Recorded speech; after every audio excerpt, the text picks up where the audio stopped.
Food, that wonderful and delightful thing. We all want and need it, yet there are stores packed with all kinds of additives and preservatives.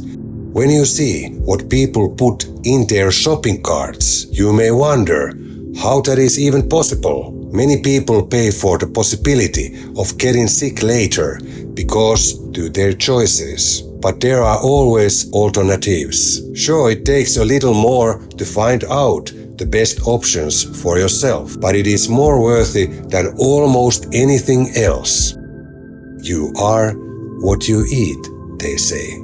What if you tried to change your eating habits to be healthier? It will show up in your body soon, and then, at some point, you will no longer want anything but what does it so good for your body and mind. Our organic food panel is one thing that will help you on your journey to a healthier version of yourself. When you eat healthy, you feel better and you see it in everything else too. This is one of our way of bringing something good to you, dear viewers. And yes, you can also find a lot of organic delicious products like candies and cookies, etc. especially in stores that specialize in the industry of organic products. And it is also very easy to order anywhere from an online stores. Welcome to a journey where the old you will soon meet the new version of you. By the way, Amazon owns the world's largest organic food chain, Whole Foods Market, which annual revenue was $575 billion in 2023. Hopefully, they will become global. For comparison, MC Donald's has 25 billion.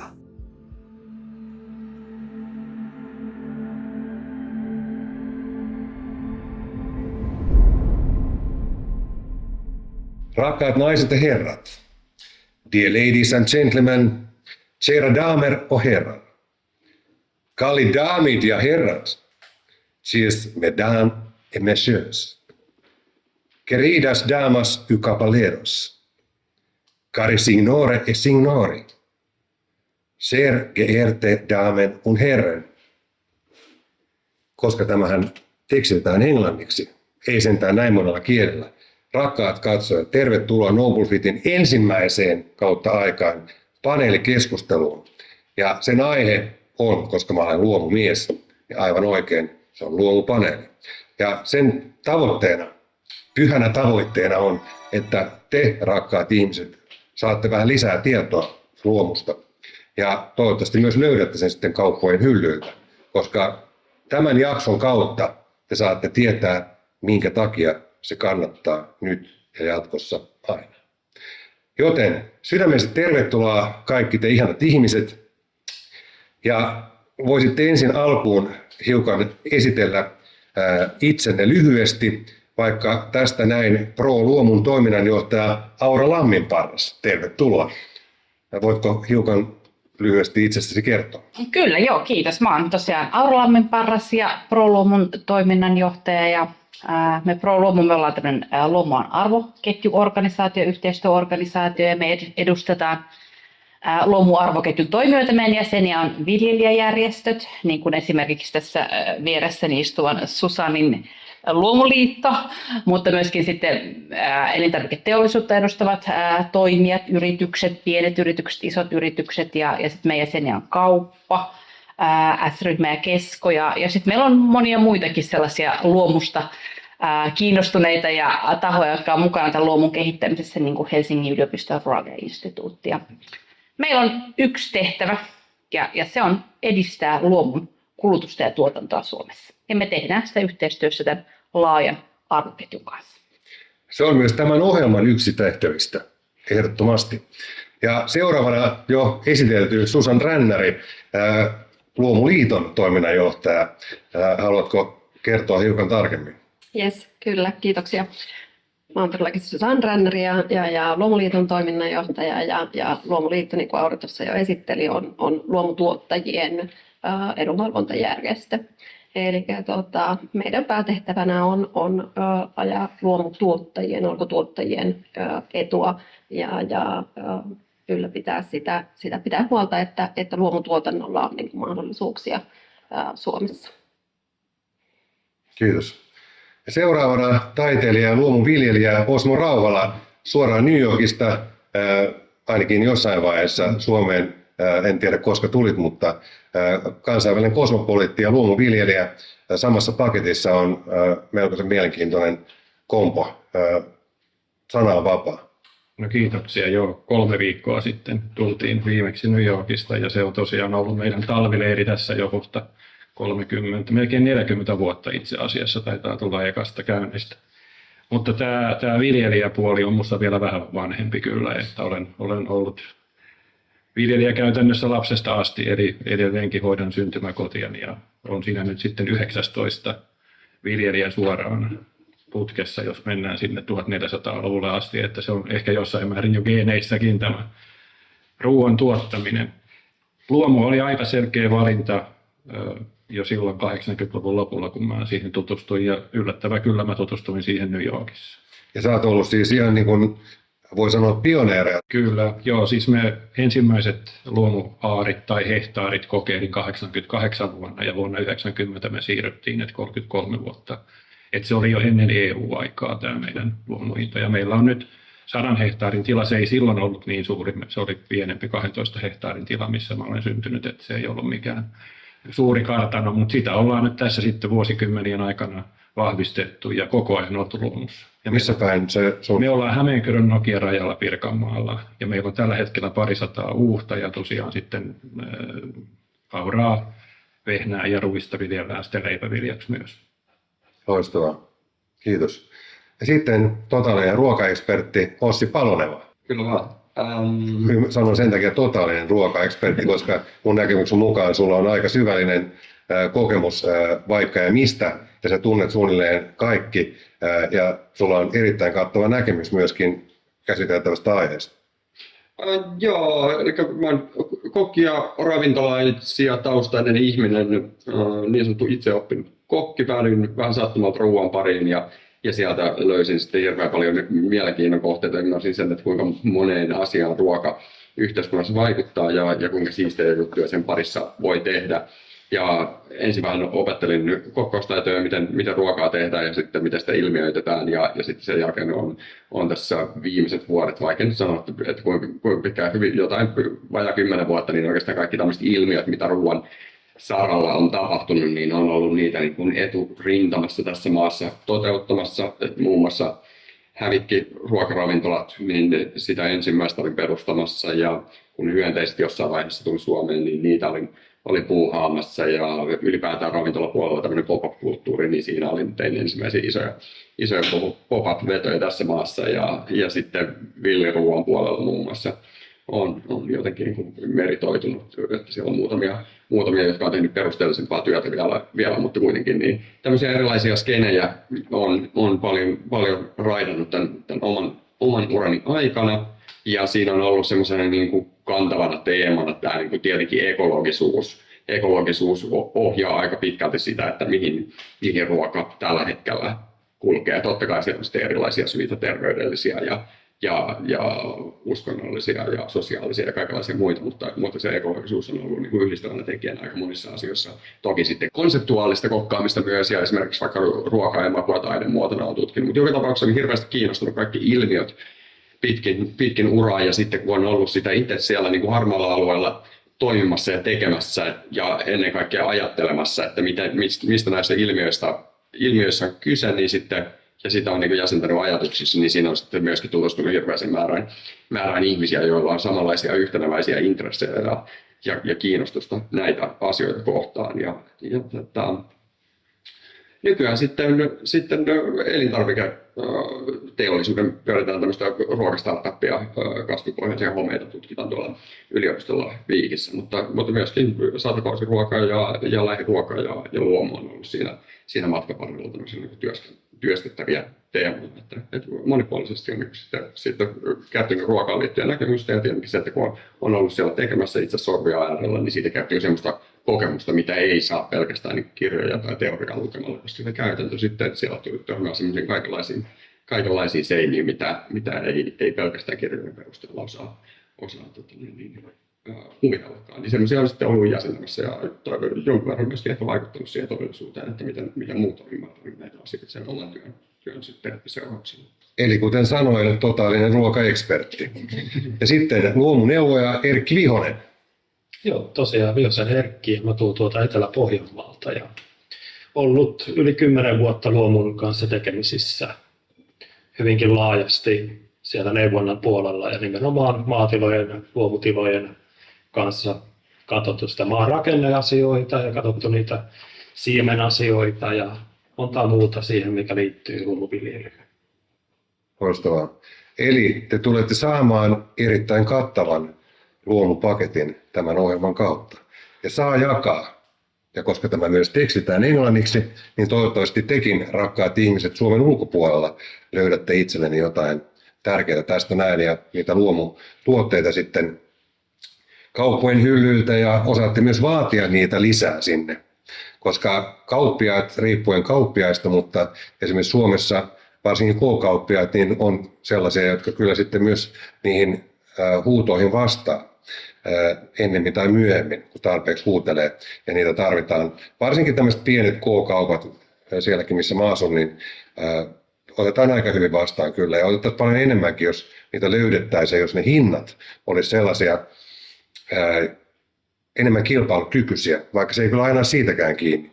Nimittäin jo legendaariseksi muodostunut esimerkki, tosin mä en sitä aikaisemmin kertonut, mutta siis mun pääni sisällä on banaanin ostamisesta.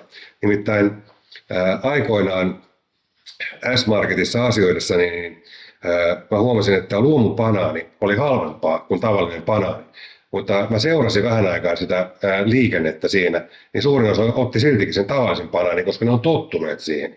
Eli meidän pitäisi tämän paneelin kautta myöskin sitten jossain vaiheessa voitte ottaa vapaan sanan, niin, joka haluaa, yksi tai useampi teistä, niin siihen kulutustottumuksien muuttamiseen, koska mun mielestä se kaikki pitäisi lähteä siitä tiedostamisesta. Ja sitä tietoa pitää antaa enemmän ja erilaisia kampanjoita pitäisi olla niin kuin valtakunnan laajuisesti. Ja sitten kilpailukykyisiä hintoja. Kaikki asiat on oikeastaan kiinni siitä, että millä tavalla ne asiat markkinoidaan ihmisille ja onko sitten sillä loppujen lopuksi sillä hinnalla viime kädessä merkitystä, jos se pystytään sisäistämään sen kautta, että meidän terveydelle ei voi laittaa hintaa. Mutta siltikin näistä tuotteista pitää tehdä huomattavasti tunnetumpia ja niiden kaupoissa pitäisi löytyä enemmän. On monia sellaisia tuotteita, joita voi löytyä kymmeniä tai satoja, jotain samaa majoneesia tai jotain, tai ei ole samaa, mutta eri valmistajia, mutta ei yhtään luomua, tai sitten yksi. Se on niin kuin hirveän tärkeää, että sitä olisi enemmän, mutta silloin meidän ihmisten pitää myöskin äänestää sitä sillä tavalla sen puolesta, että niitä ostetaan. Koska jos kauppiaat huomioi tämän ja koko se tuotantoketju, että luomu ei olisi liian kallista, niin kuin esimerkiksi luomukana on melkoisen kallista, niin jos se voitaisiin niin kuin saada järkevämmäksi se hinta ja sitten sitä markkinoidaan ja just terveyseduilla, niin sitä kautta me voitaisiin päästä asiassa eteenpäin. Mutta ennen kuin mennään näihin, niin mitä on luomu? Niin mä luen täältä pienen pätkän. Ja sitten alan ammattilaiset, minä en ole vain tämmöinen satunnainen seilaaja, mutta mä oon 12 vuotta vetänyt luomua kyllä ja en suostu todellakaan mitään muuta edes vetään, paitsi silloin kun on ihan pakko, koska ruokarasismi yllää ravintoloissa. Kasvisruokailijat ja veget saa kyllä aina omat annoksensa ja jos mähän olen myös tapahtumatuottaja aina palveluksessanne, niin silloin kun tapahtumia järjestetään, niin huomioidaan kaikki eri ruokavaliot, jotka asiakkaalta kysytään. Mutta menepä luomuihmisenä ravintolaan, niin eipä ole niin helppoa. Nimittäin ei kyllä löydy kovin monesta paikasta. Ja vaikka se on mun mielestä kaikilla kunnioituksella, älkää nyt mieltänne pahoittako sitten heti alkumetreillä. Nimittäin silloin kun puhutaan luomuruuasta, niin sen merkitys pitäisi olla meille enemmän kuin kasvisruuan tai vegepuolen sen takia, kuunnelkaa loppuun asti ennen kuin suututte, koska luomuruoka on terveellistä oikeasti. Ja taas kasvisruoan tai vegeruoan taustoista ei välttämättä tiedetä, jos siellä on lisäaineita tai säilöntäaineita käytetty siellä jossain ketjun yhteydessä kasvatuksesta sinne kaupan hyllylle, että se kestää paremmin ja näyttää pidempään hyvältä. Niin eipä se olekaan kovin terveellistä enää sitten, vaikka ajatellaan, että no mä syön nyt salaatia, se on ihanaa ja terveellistä ja mums. Mutta ei se olekaan, jos siellä on niitä lisäaineita, niin silloin menee vähän niin kuin ojasta allikkoon. Onko mä oikeassa? Mm-hmm. Ja olennainen ero juuri siinä, että myös puhutaan lähiruuasta, joka nyt on myös tällainen vähän niin kuin trendituote, jota markkinoidaan, niin me voidaan ajatella, että se on kanssa ekologista, kun se on läheltä, mutta se on voitu yhtä hyvin kasvattaa erittäin voimakkailla lannoitteilla ja myrkyillä, vaikka se onkin tehty sinne 100 kilometrin päässä. Kyllä. Ja jonkun moottoritien vieressä. Niin, esimerkiksi, että kyllä se todella täytyy, jos kuluttaja ja kun kuluttaja haluaa olla huolissaan terveydestään ja ympäristöstä, niin kannattaa se oikeasti katsoa, että kuinka se ruoka on valmistettu. Ja siinä tällä hetkellä ei ole muuta merkittävää standardia käytössä kuin luomu, joka takaa, että se on erilaista. Toki on joitakin biodynaamisia merkkejä, jotka pääsee samaan. Mutta tämä on se ainoa ryhmä. Kaikki muut, vaikka ne olisi niin sanotusti antibioottivapaata tai lähiruokaa, niin ne voi silti olla erittäin paljon saanut erinäköistä ruiskutusta osaksensa. Ja se on mun mielestä niin todella hälyttävää, että kuinka paljon, jos me tehdään joku ylläri, niin mennään jonnekin kauppaan kuvaamaan, mitä ihmiset oikeasti sinne kärryensä laittaa. Ja siellä on todella merkittävällä osalla on semmoista höttöä, joka rakentuu niistä lisäaineista ja säilöntäaineista hyvin pitkälle, ja ihmiset vetää sitä, koska halvemmalla saa. Mutta sitten ei ajatella sitä, mitä se tekee vuosien tai vuosikymmenien kuluessa ihmisten terveydelle. Ja nämähän on sellaisia asioita, että niitä ei voi koskaan sitten jäljittää. Että jos joku sairastuu 30 vuoden päästä siitä, että on syönyt siihen asti pelkkää edellä mainitun kaltaista ruokaa, niin eipä sitä voi ketään syyttää muuta kuin itseensä. Paitsi mä toivon, että me saataisiin herätettyä keskustelua tämän kautta, että kauppiaat enemmän sitä luomua sinne saisivat ja alan ammattilaiset pystyvät sitä sinne pukkaamaan, koska se on kansanterveydellinen vaikutus tällä asialla niin suuri, että valtio säästää vuodessa, mä nyt heitän tästä näin, en tiedä lukuja, mutta miljardeja sillä, että ihmiset ei sairastukaan, koska kuinka monet ihmiset sairastuu vuosittain vakavasti, niin se on iso määrä. Ja mitä se tekee työnantajille, mitä se tekee valtiolle, mitä se tekee veronmaksajille, jotka maksaa sitä laskua kaikesta siitä, mitä on vääränlaista ruokailutotumuksesta tulee. Tulee niin paljon inputtia, mutta jos mä nyt nappaan tästä yhdestä kohdasta, että tämä terveellisesti oikeasti ja laajennan sitä niin kuin näkökulmaa ja samalla ehkä tuon niin kuin sen kompleksisuuden ehkä esille jollain tasolla, mitä luomu tarjoaa. Luomulla on vahvat kytkökset näihin niin kuin ympäristö- ja ilmastovaikutuksiin. Ja sieltä oikeastaan niin kuin lähtisin myöskin tämän niin kuin terveellisyydenkin osalta. Että Osmo toi jo esille tämän, että okei, luomussa ei käytetä torjunta-aineita. Ja elintarvikkeissa siellä on vähemmän lisäaineita ja se on vähemmän prosessoitua siksi, koska siellä on vähemmän lisäaineita. Ja se ei pysty olemaan niin pitkälle prosessoitua, koska niin kuin lisäaineet pitää sitä hyvin pitkälle prosessoitua elintarviketta kasessa, jotka ei ole sallittuja luomussa. Eli tämä on tämmöinen niin kuin yksinkertainen kuva, mutta se niin kuin laajempi kuva on tämä niin kuin One Health-näkökulma. Eli siellä, että meillä on niin kuin ympäristöt, meillä on niin kuin rikas maaperä, meillä on niin kuin rikas ympäristö ja sen kautta meillä on niin kuin vahvaa tieteellistä näyttöä siitä, että mikäli ihminen elää niin kuin köyhemmässä ympäristössä, niin on allergioita ja allergiat viittaa sitten näihin autoimmuunisiin sairauksiin. Niitä on niin kuin paljon, syöpä yhtenä kauheana esimerkkinä näistä ja näin. Ja sen, minkä se luomu tuo, niin se tuo monimuotoisemman ympäristön. Eli näin me päästään siihen, että kun ympäristö voi hyvin, eläimet voi hyvin, ihmiset voi hyvin. Ja silloin me päästään tähän isoon niin kuin One Health-näkökulmaan.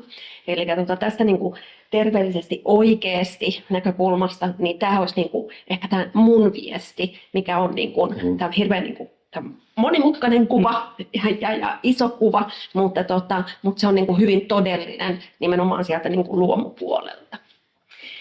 Saanko tuohon terveysnäkökulmaan? Minusta Susanne puhuu tosi hyvin, jos saat jatkaa sen jälkeen seuraavasta inputista. Meillä on varmaan aikaa tässä keskustella, mutta minusta oli Sitä riittää. tosi hyvin toi sanottu. Just mäkin tähän luomun terveysvaikutuksethan on paljon sellainen asia, mistä myöskin väitellään, että onko luomu terveellisempää vai eikö ole terveellistä ja voidaanko se todistaa, että luomu on terveellistä ja ei. Mutta tavallaan toi, mitä meidän kannattaa nimenomaan katsoa, on tämä iso kuva.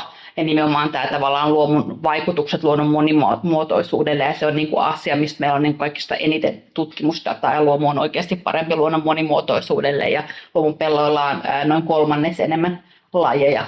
Ja tavallaan se, että meillä lajin monimuotoisuudella ja se biodiversiteetillä on suora yhteys meidän terveyteen. Ja ehkä mäkin lähtin se terveysaspektia katsomaan tosi paljon enemmän niin kuin sieltä kautta, kun sitten esimerkiksi vaikka joku, voidaan myöskin näyttää, että joissain luomutuotteissa on esimerkiksi joitain ravintoaineita enemmän kuin tavanomaistuotteissa, mutta se on niin kuin, aina sitten mennään tuotetasolle ja mitä se tarkoittaa niin kuin ruokavaliotasolle, ja ne on niin kuin tosi monimutkaisia yhteyksiä, mutta se tavallaan se suuri kuva on nimenomaan just tämä monimuotoisuuden merkitys ihmisten terveydelle. Sillä niin kuin mitä meillä luonnossa tapahtuu, niin sillä on suora yhteys meihin, ja sen takia kannattaa valita luomutuotteita. Se on tosi surullista, että moni ajattelee sen hinnan kautta aina, vaikka niin kun ei ajatella sitä, että mehän kuitenkin, jokainen meistä todennäköisesti arvostaa omaa elämäänsä aika korkealle. Ja saati lastensa ja lastenlastensa, etc.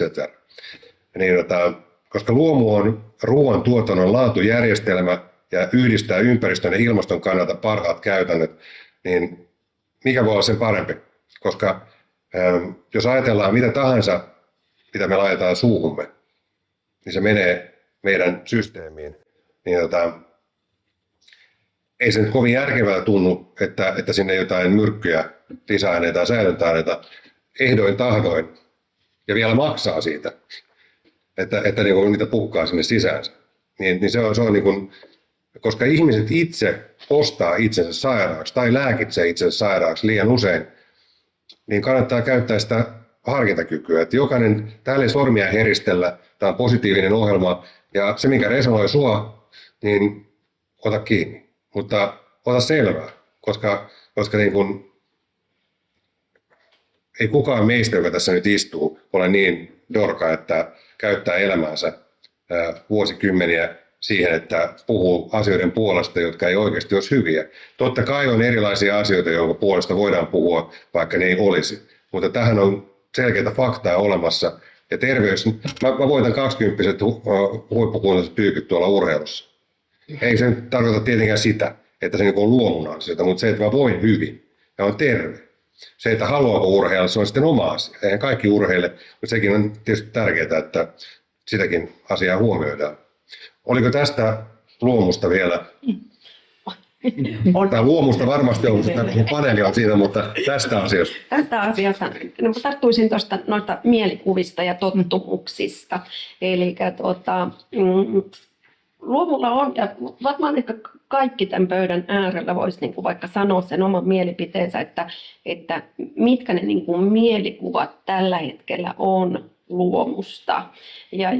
Ja mä tästä itse pohdin tätä niin kuin tosi paljon, että miksi, niin kuin, että säkin sanot sitä, että, niin kuin, että pitäisi olla kaikki edellytykset sille, että ihminen kaupassa valitsee luomutuotteen. Mutta joku kumman syyn takia se ei valitse sitä. Ja että hinta voi olla se niin kuin yksi, mutta sitten kun sä katsot niitä hintoja ja menet vaikka maitohyllylle, niin ei se luomutuote ole se kallein. Ja se on niin kuin ihan kilpailukykyinen. Ja se ero on muutenkin hyvin pieni loppuus. Se on se kyllä. Ihmisten mielessä se on paljon kalliimpi, mitä se on oikeasti. Ja mikä se sitten niin mielikuva sitten niin kuin siitä luomusta on? Toi on niin kuin tosi niin kuin jännä niin kuin sitten niin kuin pohtia sitä, että miten se niin kuin ihminen, ja yksi mielikuva on varmaan se, että se on kallis. Että sä et niin kuin jotenkin edes rekisteröi sitä, vaan se on kallis. Nyt pitää säästää, niin nyt ei varsinkaan voi ostaa luomutuotetta. Anteeksi, sanon tähän väliin, mutta mä olen kuullut näin, että suomalaiset silloin kun tarvitsee säästää ensimmäisenä ruuasta, joka on mun mielestä aika järkyttävää, koska se on meidän polttoaine. Kyllä. Ja sitten, niin kuin, että kyllä siihen, mihin mä niin kuin törmään myöskin, mitä tulee eläinkunnan tuotteisiin esimerkiksi, on, että on tosi vahvasti se niin kuin mielikuva, että ne syö luomuruokaa, ne eläimet. Että so what? Niin kuin, että ei ymmärretä sitä. Ja mä ymmärrän tosi hyvin sen, että ei ymmärretä, mitä luomu on, koska luomu on niin kuin hirveän... Se on niin kuin kokonaisvaltainen ja kompleksinen ratkaisu, niin kuin elämä on. Ja se vaatii niin kuin, sitä sitten, että niin kuin laajempaa niin kuin ymmärrystä siihen. Tuolla eilen, kun kävin niin kuin luennoilla ja ihmettelin, niin kuin, että oli parikin eri keskustelua, sitten, että puhuttiin ruoantuotannosta ja maataloudesta. Ja ainoat kohdat, missä niin kuin luomu nousi esille, oli kun puhuttiin GMOsta. Niin silloin luomu nousi esille niin vastakohtana. No, onko tämä sitten se mielikuva, että jaha, että luomu onkin tämmöinen niin kuin vastakohta. Että mikä se, niin kuin, että loppujen lopuksi mä luulen, että tosi monella on hirveän harhainen mielikuva tai hirveän typistetty mielikuva, mikä se niin kuin luomu on. Ja tämä on, niin kuin yksi ongelma. Ja sitten se toinen ongelma on niin kuin nämä tottumukset. Että lähteä tekemään toisin, että mä oon aina tehnyt näin. Mun äitikin teki aina näin, niin tää on oikein. Niin uusien niin kuin toimintatapojen niin kuin ottaminen käytäntöön, se on tosi vaikeaa. Kyllä jokainen tietää sen. Mä sanon tähän yhden asian sitten, ole hyvä, ja sitten sinne. Ne vanhat totutut tavat. Me ollaan käsitelty näitä eri jaksoissa talk show-puolella. Sieltä, että tämä ei ole uskonnollinen ohjelma, eikä ole sanan varsinaisessa merkityksessä uskonnollinen, ehkä enemmänkin henkinen. Mutta joka tapauksessa, mitä nyt ikinä haluaa sanoa, niin tämmöinen rattoisa, leppoisa kirjainen kuin Johanneksen ilmestyskirja, niin siellähän sanotaan, että isien pahat teot kostautuu lapsille ja lastenlapsille 5 polvessa eteenpäin. Tämmöinen niin kuin kiva profetia. Mutta sehän tarkoittaa sitä, että jos meillä on infrastruktuuri, missä me ollaan eletty, niin on ollut huono.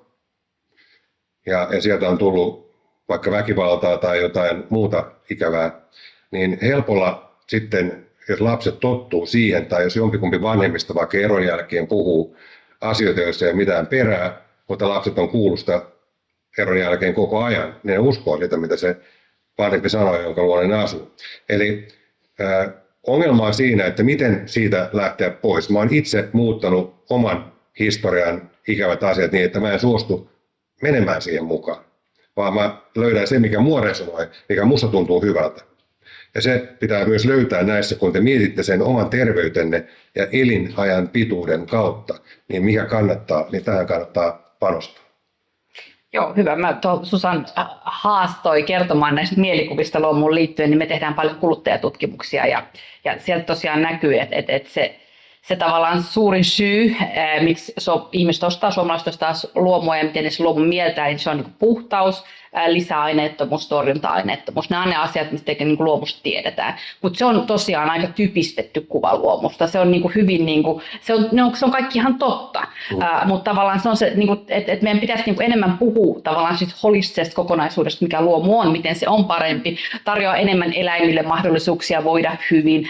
Lehmät saa laiduntaa, kanat pääsee ulos, me suojellaan luonnon monimuotoisuutta, käytetään sellaisia menetelmiä, jotka hoitaa maaperää ja pitää sen viljavana. Ja se on tavallaan se, mistä kaikki kuulostaa ihanalta. Niin, mutta tätä ihmiset ei tavallaan tiedä. Ja tavallaan mä ymmärrän sen, koska tässähän oli jo ihan tosi monta juttua, mitkä mä luokit. Eikä siinä edes kaikki. Me tarvittaisiin enemmän, mä en tiedä mikä on se viisasten kivi, millä me kaikki tää saataisiin tavallaan kertoa ihmisille, että kun valitset sen luomutuotteen, niin sä saat kaiken, oikeasti kaiken tämän. Mulla on sulle vastausta. No. Se on sama juttu kuin korona-aikana, niin että ottamatta nyt kantaa kaiken näköisiin asioihin, mitä siinä aikana ilmi tuli, ensinnä niin ihmiset, jotka alun perin käytti maskia, niin jotkut nauraskeli aika törkeälläkin tavalla niille, mutta sitten kun valtio sanoi, että nyt on suositus siitä, että maskeja käytetään, niin se kääntyi toisinpäin. Ne samat, jotka oli alun perin naurannut niille, joilla oli maski, ja rupesi nauraa niille ja osoittelee niitä, joilla ei ollut maskia. Eli valtio, kun saadaan mukaan tähän te päättäjät ymmärtämään sen, että kuinka paljon valtio säästää verorahoissa ja kaikessa, kun niitä terveydenhuoltokustannuksia, tai niin kuin te sanotte, sairaudenhoitokustannuksia, niin ei tulekaan, kun ihmiset ei samalla tavalla sairastu, kun ne syö terveellisesti ja ehkä liikuntaa ja unta ja asennetta ja kaikkea kivaa siihen päälle. Mutta nyt jos puhutaan luomusta puhumme, niin silloin se voi tuoda oikeasti todella vuosikausia tai jopa vuosikymmeniä lisää.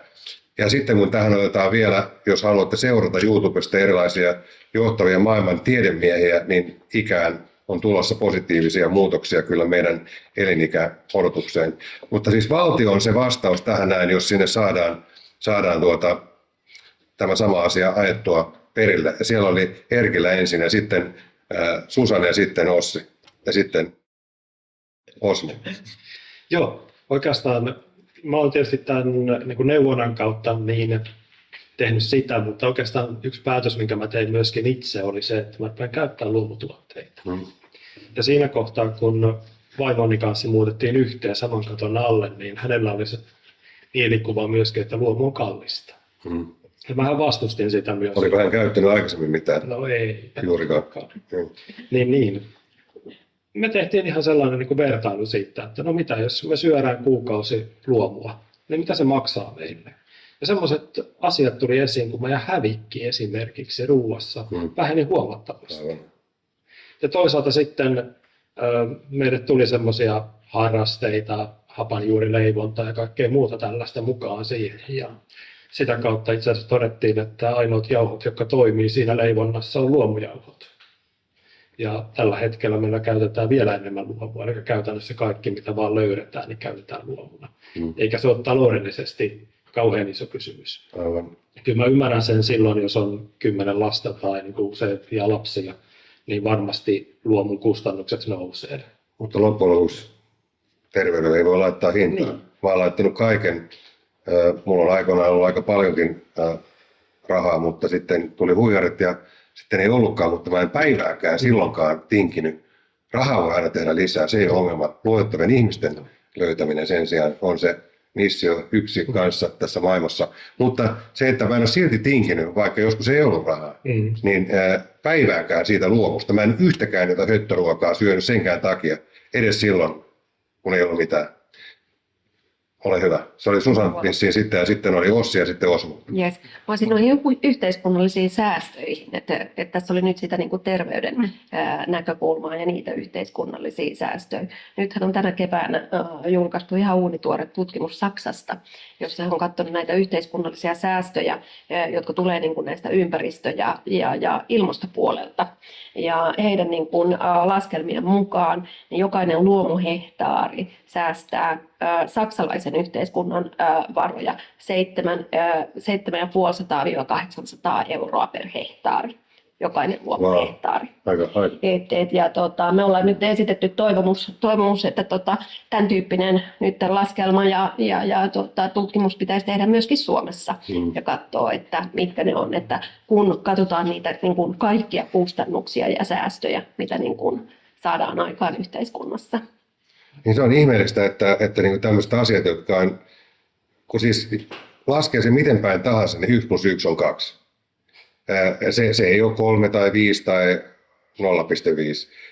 Kun se on fakta, että jos mä kohtelen sua kohteliasti ja kaikki otetaan mieluummin halauksen kuin nyrkistä, niin, mutta kohteliaisuus ja ystävällisyys on se, mitä ihmiset haluaa, mutta silti moni käyttäytyy arkielämässä ja työelämässä ja koulussa ja muualla, niin ihan muulla tavoin. Eli se vanhin viisaus siitä, että pitäisi kohdella muita niin kuin haluaa itseään kohdeltavaa, pitää paikkansa, niin minkä takia kukaan haluaisi, jos nyt sanotaan ihan todella suoraan ja röyhkeästi termiä raakaa termiä käyttääkseni, pahoittelut etukäteen, niin miksi haluaa raiskata oman kehonsa sisältä tekemällä jotain, joka on tosi pahaa, jos on lisäaineita ja säilöntäaineita vuosikausia, vuosikymmeniä. Niin tämä on vain mun henkilökohtainen mielipide, ei liity tähän yleiseen mielipiteen, vaikka tämä sarja nyt onkin mun sarja, mutta siltikin, koska mä haluan teille hyvää, että te voitte hyvin ja valtio ja verottaja hyötyy, kun me voidaan hyvin, jos ajattelee sen näin, mutta teidän läheiset, lapset, lastenlapset, ystävät, puolisot, kaikki hyötyy siitä, kun te voitte hyvin. Se ei ole vaan pelkästään teidän elämä, että se on tosi tärkeää. Ossi. Yes. Tässä olisi moniakin teemoja vähän keskustelun vellonut ja näin, mutta mä ajattelin, että ehkä tässä kohtaa, mitä mä voisin tuoda inputtia, on tämmöistä tietyn tyyppistä freimaamista siitä omasta käsityksestä, miten niin kuin esimerkiksi kulutuskäyttäytyminen ja syömiseen liittyvät valinnat toimii. Eli syöminenhän on pääasiallisesti, siellä on 3 vaikuttavaa tekijää ihmisellä niin kuin yksilötasolla taustalla. Ne on siis yhteisölliset empaattiset tekijät, mikä esimerkiksi jos katsotaan vaikka kasvissyöntiä, niin siellä on tämä niin kuin ympäristöliike ja tämän tyyppiset tekijät ollut taustalla. Nyt on sitten siirtynyt ekologisiin vaikuttimiin hyvin pitkälti kehityssyömisestä, kaiken näköisten dokkareiden osalta, mitä on tullut kauspiiraseita sun muuta, niin tavallaan se on valtavirtaistunut se niin kuin ekologinen ajattelu syömisessä. Ja sitten terveydelliset tekijät on 3. iso vaikutin ihmiselle. Ja sitten se on niin kuin näiden 3 tekijän välillä yksilö valitsee sitten niitä omia valintojaan, mikä sulle niin kenellekin on tärkeimpiä. Sitten on sellaisia vähemmän vaikuttavia, vähän niin kuin tämmöisiä niin kuin sekundaarisia syitä, mitkä on uskonto, taloudellinen tilanne, sosiaaliset tekijät ja tottumukset esimerkiksi. Ja sitten mitä tulee kulutuskäyttäytymisen muutokseen, niin siellähän on oikeastaan usein nähdään esimerkiksi vaikka hävikkikeskusteluun liittyen hirveästi puhutaan siitä, että mikä se kotitalouksien hävikki on. Mikä on helppoa, siitä on, niin se on helppoa tehdä niin näkyväksi, että täältä menee 1 peruna pois ja mitä se on grammoissa ja paljonko se on vuodessa ja paljonko se säästö olisi näin. Mutta sitten siellä toisaalta samaan aikaan se, että mitä taajemmassa mennään siellä niin ketjussa, niin siitä isommista määristä puhutaan ja ne on, niin kuin, jos ajatellaan tuhansia satoja tonneja jotain viljaa, mikä menee pois, niin siellä tavallaan yksittäisellä päätöksellä niin se vaikuttavuus voi olla paljon suurempi. Mutta että se niin kuin kulutuskäyttäytyminen ylipäätään, niin siellä on 3 vaikuttavaa tekijää. Se, että sen sijaan, että kun puhutaan niin kuin ylipäätään, miten kulutuskäyttäytyminen yhteiskunnassa toimii, niin että näitä ei voi erottaa toisistaan. Siellä on aina olemassa 3 tekijää, jotka on sidoksissa toisiinsa. Ne on kysyntä, eli toisin sanoen, mitä ihmiset haluaa ostaa. Ja sitten on teollisuus, eli mitä on tarjolla. Ja sitten on toimintaympäristö, eli poliittinen päätöksenteko. Ja nämä kulkee kaikki aina 3 väistämättä samassa niin kuin veneessä. Ja homma menee sillä tavalla, että kun näistä 3 asiasta 2 muuttuu, niin silloin 3 muuttuu väkisin. Eli toisin sanoen se, että jos meillä on olemassa teollisuus tuottaa jotain, mitä kuluttajat haluaa ostaa, niin politiikka ja toimintaympäristö muokkautuu sen mukaan. Sitten tehdään sellaista lainsäädäntöä, että kaikki toimii. Tai jos poliittinen tilanne ja tuottajat tekee jotain tiettyä asiaa, niin sitten se kyllä jumpataan läpi myöskin kuluttajille. Se pistetään framille ja ajetaan läpi. Eli siinä nämä 3 asiaa kulkee aina käsikkäin. Ja nyt mitä tulee sitten siitä luomuun, niin siellä esimerkiksi vaikka luomuhan luomuhan oli niin huononumeroiden kanssa ylipäätään tämmöinen enemmän idea-ihminen, mutta korjatkaa kun on väärässä. Mutta siis 2000-luvun alkupuolellahan, eikö se nyt about silloin ole niin luomu lähtenyt trendaamaan isosti. Eli siis ollut kaupoissa, suomalaisessa ruokakaupassa niin kuin nopeimmin nousevia yksittäisiä teemoja. Sitten tuli vegehommat ja siellä lähti nämä niin vegetuotteet sitten hurjaan nousu ja luomu on ehkä vähän niin kuin dipannut. Mutta se mikä ehkä tämän luomun osalta on ollut semmoinen homma, että just niin kun on itse ollut ravintolassa ja mitä puhuit tästä niin luomuasiakkuuksista ja asiakkaista, niin se, että Suomessa ikinä luomu ei ole oikeastaan päätynyt semmoiselle tasolle, että sen pitäisi niin kuin markkinan varsinaisesti niin kuin reagoida siihen.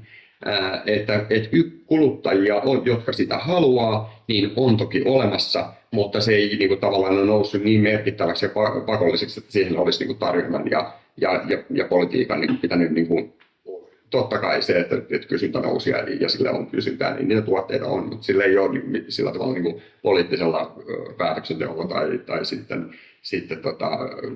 ympäristön niin kuin teollisuuden intresseillä ei varsinaisesti ole niin merkittävä rooli, että se olisi niin kuin huomattavalla mennyt joka paikkaan.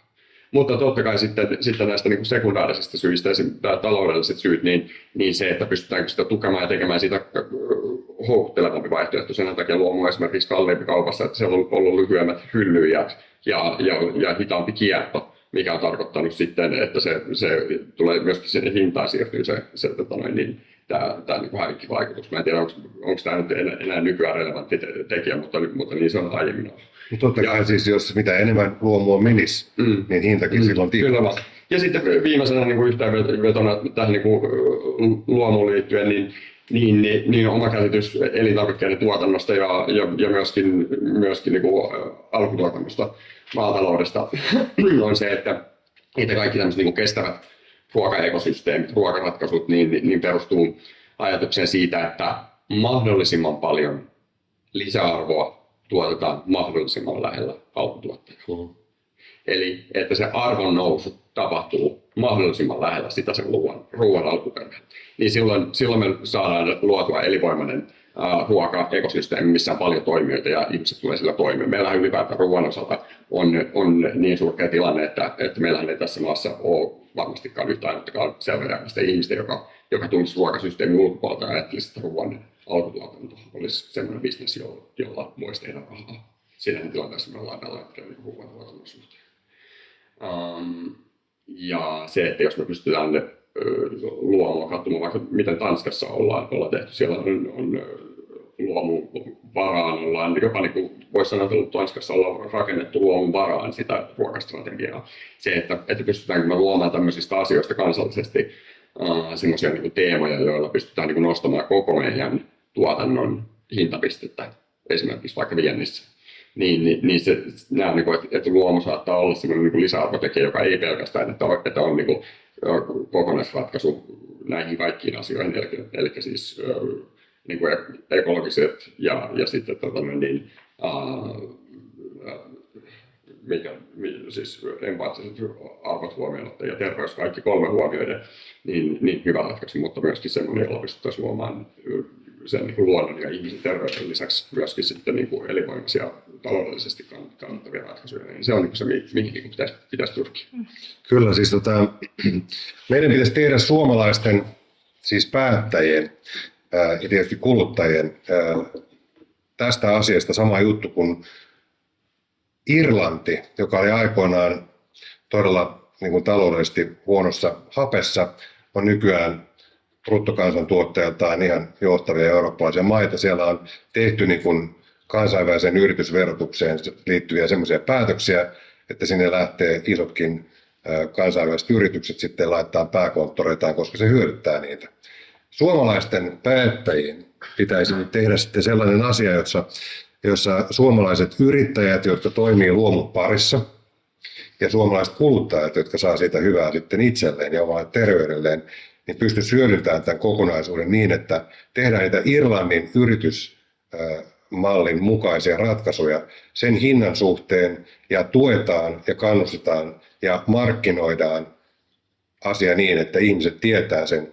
Ja ennen kuin Osmo Rauhala päästään irti vihdoinkin, mä en tiedä, onko teille muistikuvissa tämmöinen loistava esimerkki, kanadalainen video, jonkun järjestön tuottama, jossa oli semmoinen vanhempi herrasmies, siinä oli ruutu jaettu kahtia, jossa toisella puolella kaveri sitoi lenkkikenkien nauhoja, toisella puolella vedettiin letkuja suuhun, toisella puolella leikki lastensa kanssa, toisella ja juoksenteli siellä jossain puistossa, ja toisella puolella sitä samaa ruutua, se sama herra, niin työnteli rollaattoria sairaalan käytävillä.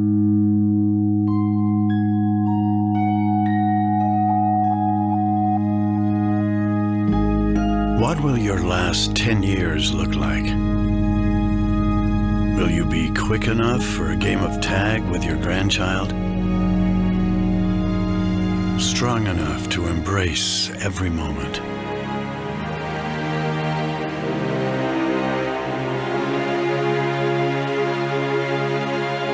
Will you grow old with vitality? Or get old with disease?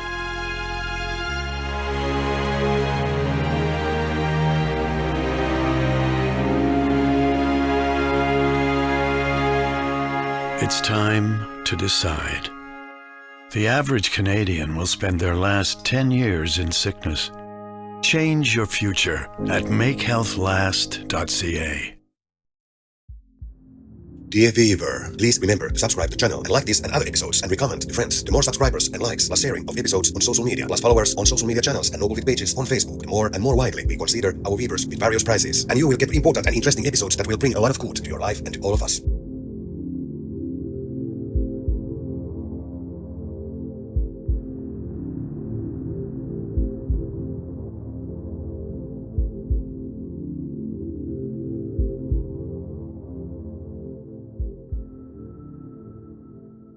Nämä on valintakysymyksiä. Elämä on valintakysymys. Mitä valintoja me tehdään ja missä porukassa me liikutaan ja tehdäänkö me meidän terveyden ja ruokailutottumusten ja muiden liikuntaan ja muihin liittyvien ratkaisujen suhteen niitä oikeita päätöksiä vai ei. Koska siinä vaiheessa sitten, kun jotain saattaa tulla jotain ikävämpää, niin on hiukan, vaikka ei koskaan ole periaatteessa liian myöhäistä, niin kuitenkin kannattaisi reagoida aikaisemmin.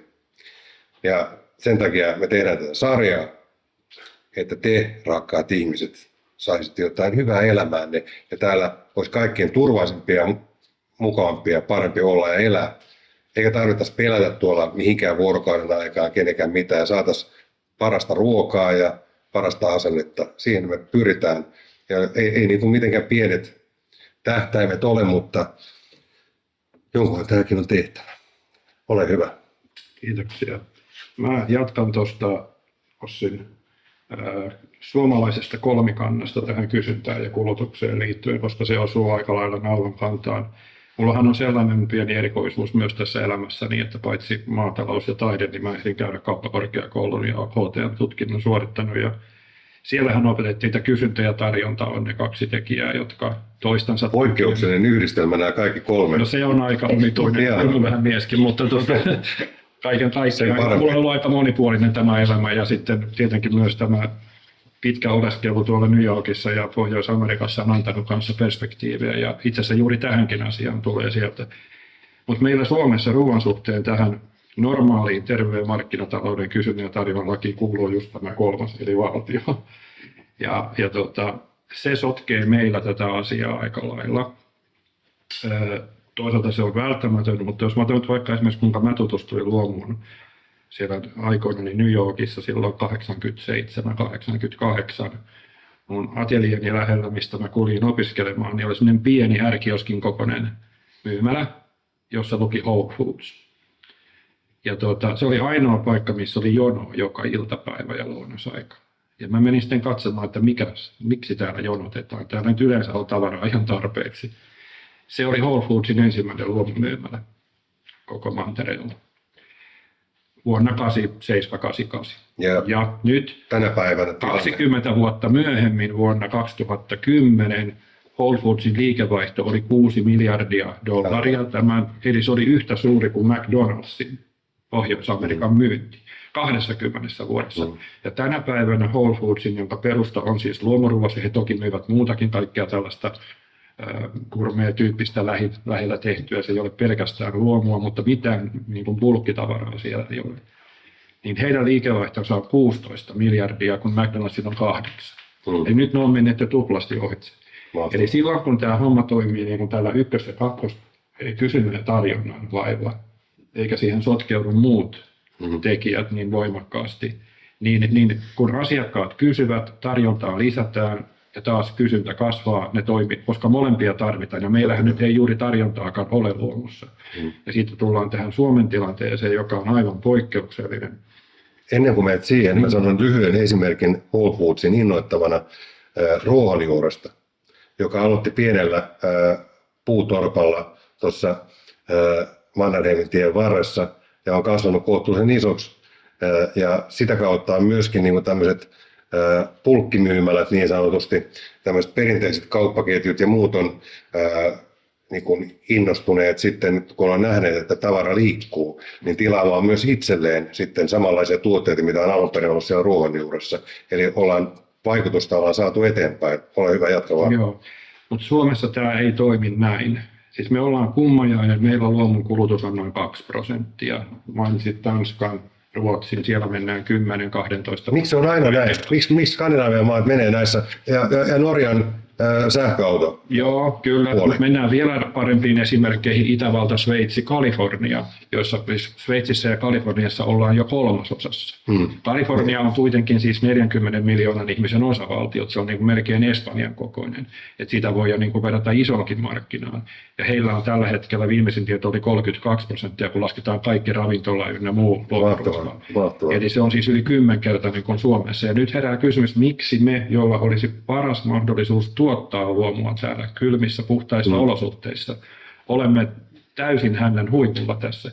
Ja me tullaan nyt juuri tähän ongelmaan, että meillä tämä kysynnän ja tarjonnan laki ei ole sillä tavalla syntynyt normaalin evoluution kautta kuin vaikka nyt näissä muissa maissa, joissa äsken mainitsin. Meillä on tällä hetkellä 4 jalostajaa, joiden kautta menee 80% kaikesta, mitä Suomen maatiloilla tuotetaan. 4. Ja meillä on 2 kauppaketjua, joka kautta menee myös se noin 85% kaikesta ruoasta.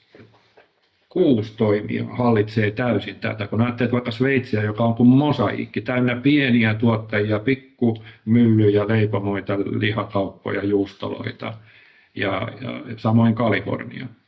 Eli tämmöinen niin kuin mosaikkimainen rakenne synnyttää myös sitä kysynnän ja tarjonnan terveyttä. On täälläkin pieniä tuottajia ja tekijöitä, mutta kaikki menee sitten näiden isojen kautta. Joo, eli meneekö Sveitsissä sitten suoraan niitä pieniltä jonnekin? Heillä on kaiken kokoisia, siis heillä on pieniä, keskisuuria ja isoja, ja silloin on niin kuin joka kysynnän lisäyksen vaiheeseen löytyy uusi tarjoaja.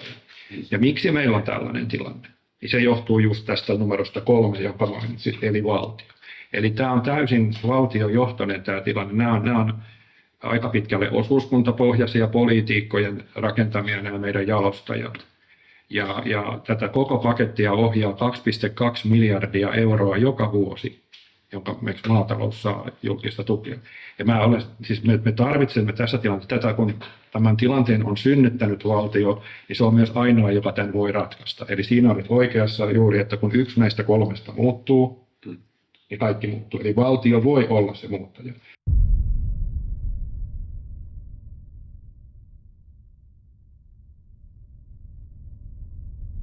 Nyt poliitikot sanoo, että ei me voida mitään, kun ei ole kysyntää. No kysyntää ei ole, kun ei ole tarjontaa. Ja tarjontaa ei ole, koska valtio on rakentanut systeemi, jossa on muutama jättiläinen, jotka ei halua koskea luomua. Eli tämä on se nokikea, missä me ollaan Suomessa. Ja tähän pitäisi, ainoa, joka tämän pystyy purkamaan, on nyt valtio. Otetaan esimerkiksi tuulivoima. Silloin, jos muistatte 15 vuotta sitten, kun tuulivoimasta alettiin keskustelemaan julkisesti, että se tarvitsisi valtion tukea, niin varmaan kaikki kuuli kymmeniä luentoja, kuinka se on aivan älytöntä ja aivan järjetöntä. Ja professorit, insinöörit, tekniikan tohtorit kävi selittämässä, että Suomessa ei koskaan voi tuulivoima olla millään tavalla merkittävä energiamuoto. No onneksi kuitenkin itsepäinen eduskunta silloin antoi sen mennä lävitse, vaikka se oli tiukka paikka. Kyllä saadaan kiittää siitä sitten viime kädessä. Mä en muista kyllä se taisi hajottaa aika lailla, että mä en muista, että olisi ollut mitään selvää oikea vasen laita jakoa tässä, että monet puolueet jakautu tässä asiassa sitten kahtia. Sen mukaan, että toiset kuunteli asiantuntijoita ja toinen mietti, että ehkä me voidaan ottaa vähän riskiäkin tässä. Ja kuinka ollakaan se riskinotto kannatti. Eli nyt 5-6 vuoden julkisella tuella meillä on kasvamassa ihan huippusuuri. Nyt tänään uutisoitiin yli miljardin investoinnista, mitä tanskalaiset tekee tänne. Eli jo ensi vuonna meillä tuotetaan tuulivoimalla enemmän sähköä kuin ydinvoimalla. Mutta suomalaiset ei itse tee näitä investointeja, vaan sekin tulee muualta. Kyllä, sekin on ongelma, että me ei osata vielä itse, mutta tämä vaan esimerkkinä siitä, että tämä luomukysymyksenkin ja ylipäätään ekologisen maatalouden, millä eri tavoilla sitä halutaankin sitä tehdä, se on valtiolla on tässä mahdollisuus olla iso tekijä. Mutta me ollaan oltu kollektiivisesti väärässä, kun alussa viittasit näihin tällaisiin väärin mielikuviin, jossa ollaan oltu, niin NATOhan on myös yksi, jossa Suomen kansa käänsi nopeasti. Puhuit näistä maskeista, että missä muussa me on käännetty kantamme melkein naps, niin se oli juuri NATOssa. Ja jos olen oikein antanut itselleni kertoa, niin aikoinaan jälleen kerran poliitikot viisaudessaan kielsivät autojen takajarruvalot, joka nykyään on vakiovarusteena kaikissa autoissa, koska se häikäsi takana tulijaa. No ei häikäse. Siis jos asioita tehdään väärällä tavalla. Ranskassa on jopa menty niin pitkälle, että yhden automerkin silloinen pääjohtaja tapettiin. Siis ei tietenkään tämä ohjelma on rauhan ja rakkauden puolesta, mutta siis Ranskassa noustaan siis barrikaadille. Siellä, kun tehtiin vääriä päätöksiä, niin mentiin noin pitkälle, joka on tietysti väärin, mutta meidänkin pitäisi reagoida jotenkin muulla tavoin kuin vaan valittamalla sen tuopin kylkeen jossain ja tehdä asioita, jotka on meille hyväksi. Ja sen jälkeen, kun Susan on pyytänyt tässä vuoroa, ja jos sulla on vielä jotain sanottavaa, niin mä haluan seuraavan kysymyksen olevan ohi täältä se, että mitä me voidaan tehdä, me tässä nyt, tämä paneeli, että saadaan joku alkusysäys sille asialle, että tälle poliittiselle päsmäröinnille saadaan luomun suhteen loppu.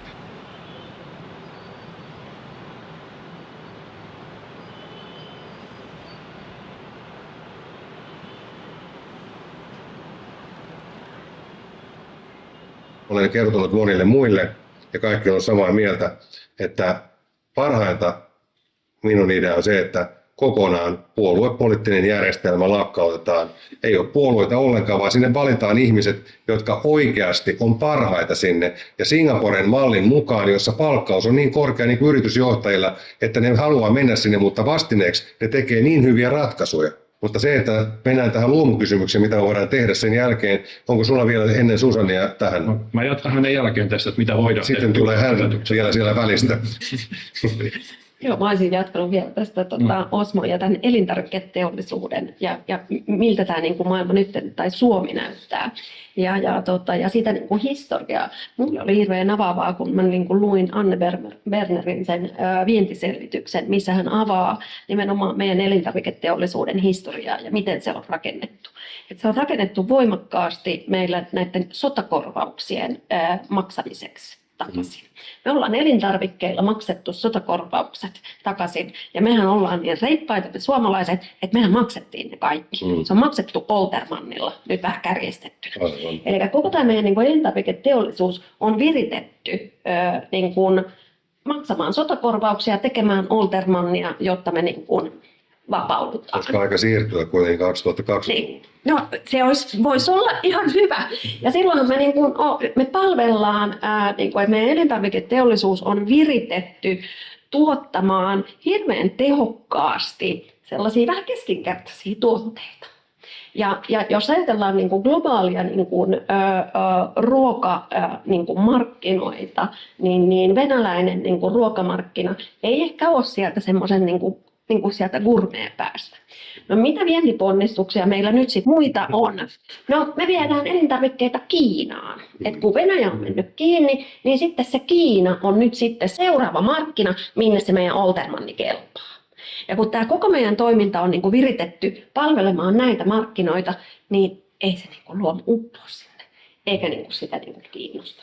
Ja mä oon niinku aivan samaa mieltä Osmon kanssa, että tämä on niinku poliittisella päätöksenteolla. Että siellä se niinku valta on, tämä niinku on rakennettu sen päälle, ja sieltä me pystytään myöskin niinku purkaa se. Ja tämä mä haluan, sitten kun Ossi ja Osmo on sanoneet omat mielipiteensä, niin sitten keskittyä siihen ehkä olennaisimpaan kysymykseen, mitä tämä paneeli, vaikka täällä on miljoona kysymystä, joista ei varmaankaan siltikään kaikkia ehditä, vaikka on paljon aikaa, niin käsitellä. joten luomupaneeli 2 jo kolkuttelee tuolla. Mutta anyway, siis mä haluan saada jotain ratkaisuja. Siis teidän mielipiteet, koska te olette huippuasiantuntijoita, että mitä me voidaan tehdä. Tämä puoluepoliittinen järjestelmä on mitä on, päättäjät on päättäneet tähän asti tietyllä tavalla, ja historia, niin kuin äsken Susan sanoi, on sen kaltainen. Niin mietitään tätä, mitä me voidaan tehdä sen jälkeen, kun Ossi ja Osmo avaavat sanasen arkkuunsa. No varmaan liittyy kyllä ihan tähän kysymykseen, mitä mä ajattelinkin tässä puhua. Singapore oli siinä mielessä hyvä esimerkki, että Singaporessahan on erittäin voimakas ruokastrategia tällä hetkellä. Siellä on paljon rahaa, vähän maata, vähän tilaa kasvattaa ruokaa. Tampereen kokoinen alue. Ja siellä satsataan ihan mielettömästi tekkiin. Eli food tech-innovaatioon. Singaporesta on tämän tyyppisillä toimilla tullut Aasian ruokahubi, missä toki teknologia muutenkin kehittyy, mutta tämä niin kuin heidän strategiansa nostaa elintarvikeomavaraisuutta. Eli ruokaturvastrategia mahdollistaa lainsäädännöllä tehdä houkutteleva kohde Singaporesta. Suomalainen muun muassa Solar Foods, joka tekee proteiinia yhdistämällä happea ja sähköä bioreaktorissa tekee jotain proteiinia. Näistä ei tarkoitus kyllä vaan myöhemmin kysyäkin. Kyllä vaan, mutta siis Solar Foods olisiko ensimmäisenä eurooppalaisena, mutta totta kai ainakin ensimmäisenä suomalaisena firmana sai elintarvikkeille myyntiluvan nimenomaan Singaporessa, ja siellä tämä kehitys tapahtuu sillä saralla. Suomessahan nyt tällä hetkellä myöskin satsataan jonkin verran ruokainnovaatioon siihen aika voimallisesti, ja meillä on olemassa kaiken näköisiä tämmöisiä niin sanottuja siis yksilöteknologioita, missä bioreaktorissa kasvatetaan niin sanottua solumaataloutta, eli Suomessa saattaisi olla solumaatalouden tulevaisuuden kärkimaita. Okei, se on selkeä ruokastrategia, mutta ei varmastikaan vastaa niin kaikkea. Tanskassa esimerkiksi on aito ruoka niin ruokastrategian. Nyt Suomessa tällä hetkellä, niin minkälainen ruokastrategia meillä on nyt niin kuin päällä, niin aika suunnaton. Meillä on puhuttu esimerkiksi vaikka villiyrteistä ja puhtaasta luonnosta ja näin, että se olisi sellainen tekijä, millä saataisiin luotu lisäarvoa. Mutta siitä huolimatta meillä ei ole olemassa Finnish Design niin suomalaiselle puhtaalle ruoalle yhtään muttakaan vientikanavaa olemassa. Et se on, ja esimerkiksi niin villiyrttien osalta, niin siellä on lainsäädäntö, uusi elintarvikelainsäädäntö, mikä estää oikeasti sen tuotteistamisen. Eli se toiminta jää tosi pieneksi. Siis, hetkinen, lainsäädäntö estää. Joo, kyllä vaan. Eli siis käytännössä kaikki luonnonkeruutuotteet on elintarvikkeissa laittomia, se on EU-lainsäädäntö, ja siihen ei ole olemassa hirveän isoa taloudellista intressiä, koska niin luonnonkeruutuotteiden ympärillä oleva business niin on tosi pientä, niin siihen ei uskota, eli sitä ei lähdetä jumpaamaan sitä lainsäädäntöä, että miten se saataisiin toimivaksi. Mutta siis kysymys on siitä, että kun hirveästi puhutaan siitä, että mikä on niin Suomen ruokastrategia omavaraisuuden suhteen ja näin, niin meillä on esimerkiksi kalastajien keski-ikäinen tällä hetkellä aivan ainakin rannikkokalastus tulee näillä näkymin loppumaan hyvinkin pian. Ja näin, että siellä on paljon sellaisia kohtia, että miten me reagoidaan siihen, että miten meillä tuotetaan ruokaa. Ja me ajatellaan, että meidän pitää tuottaa massaa, volyymiä, että meillä on ruokaa, mitä syödä. Mutta mun mielestä se on aivan täysin nurinkurinen ajatus. Meidän pitäisi satsata siihen, että meillä on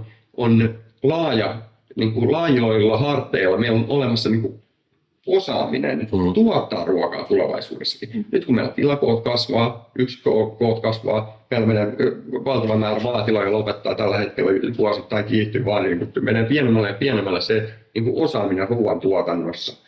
Niin se tulee olemaan isompi ongelma kuin se, että kuinka paljon meidän tuottaa. Meidän pitäisi tuottaa laatua ja miettiä, että miten ne ihmiset maaseudulla elää sillä ruoantuotannolla. Miten me vedetään, vaikka meillä on tämä tekki ja sun muuta, ja meillä on teknologiauskovaisuus ruoan osalta aika lailla vallalla, niin meillä on iso maa, meillä on puhdasta luontoa, meillä on tietyt tekijät, pitkä valoisa kesä ja sun muuta, kaura on kiva, että se on trendannut ja näin, mutta että kuminan tuotannossa esimerkiksi Suomesta pamahti muutaman tilallisen toimesta niin maailman johtava kuminan tuottajamaa, ja siellä oli hyvä pöhinä ja siellä oli lisäarvoa, sitten se tasoittui siitä, mutta että ei paljon ole näkynyt sitä suomalaista kuminaa positiivisena esimerkkinä siitä, että miten maataloutta pitäisi tässä maassa pyörittää.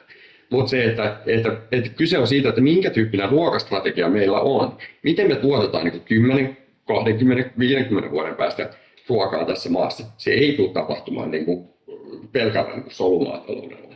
Se, että miten me pidetään niin kuin koko Suomi elettynä. Se ei ole kyse siitä, että minkälainen kuituyhteys maaseudulla tai minä päivänä siellä saa niin kuin Alkosta ostaa viinaa, vaan kyse on siitä, että miten siellä eletään. Ja kun puhutaan Suomen kokoisesta maasta, niin ruoantuotanto ei ole koko vastaus, mutta se on yksi olennainen osa siitä. Ja se, että mitä esimerkiksi vaikka luomuun, pystytäänkö silloin luomaan lisäarvoa ja ihmisille elinkeinoja, niin se on, niin kuin, on äärimmäisen hyvä esimerkki. Jos koko Suomen maatalous päätettäisiin poliittisella päätöksellä pistää luomuksi, niin silloin se varmasti niin kuin, se hetki pitäisi sitä sitten sönkätä, mutta totta kai. Silloin lähdetään torille, jos näin käy. No nimenomaan, mutta hei vielä viimeinen asia, farmers market-kulttuuri.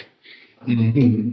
Se on, että miten kaupunki ja maaseutu keskustelee keskenään, miten Suomessa ei varsinaisesti nähdä sitä niin maaseutua ympärillä kaupunkilaista elinkeinoa tukevana. Siinä ei ole oikein sellaista kohtaamista.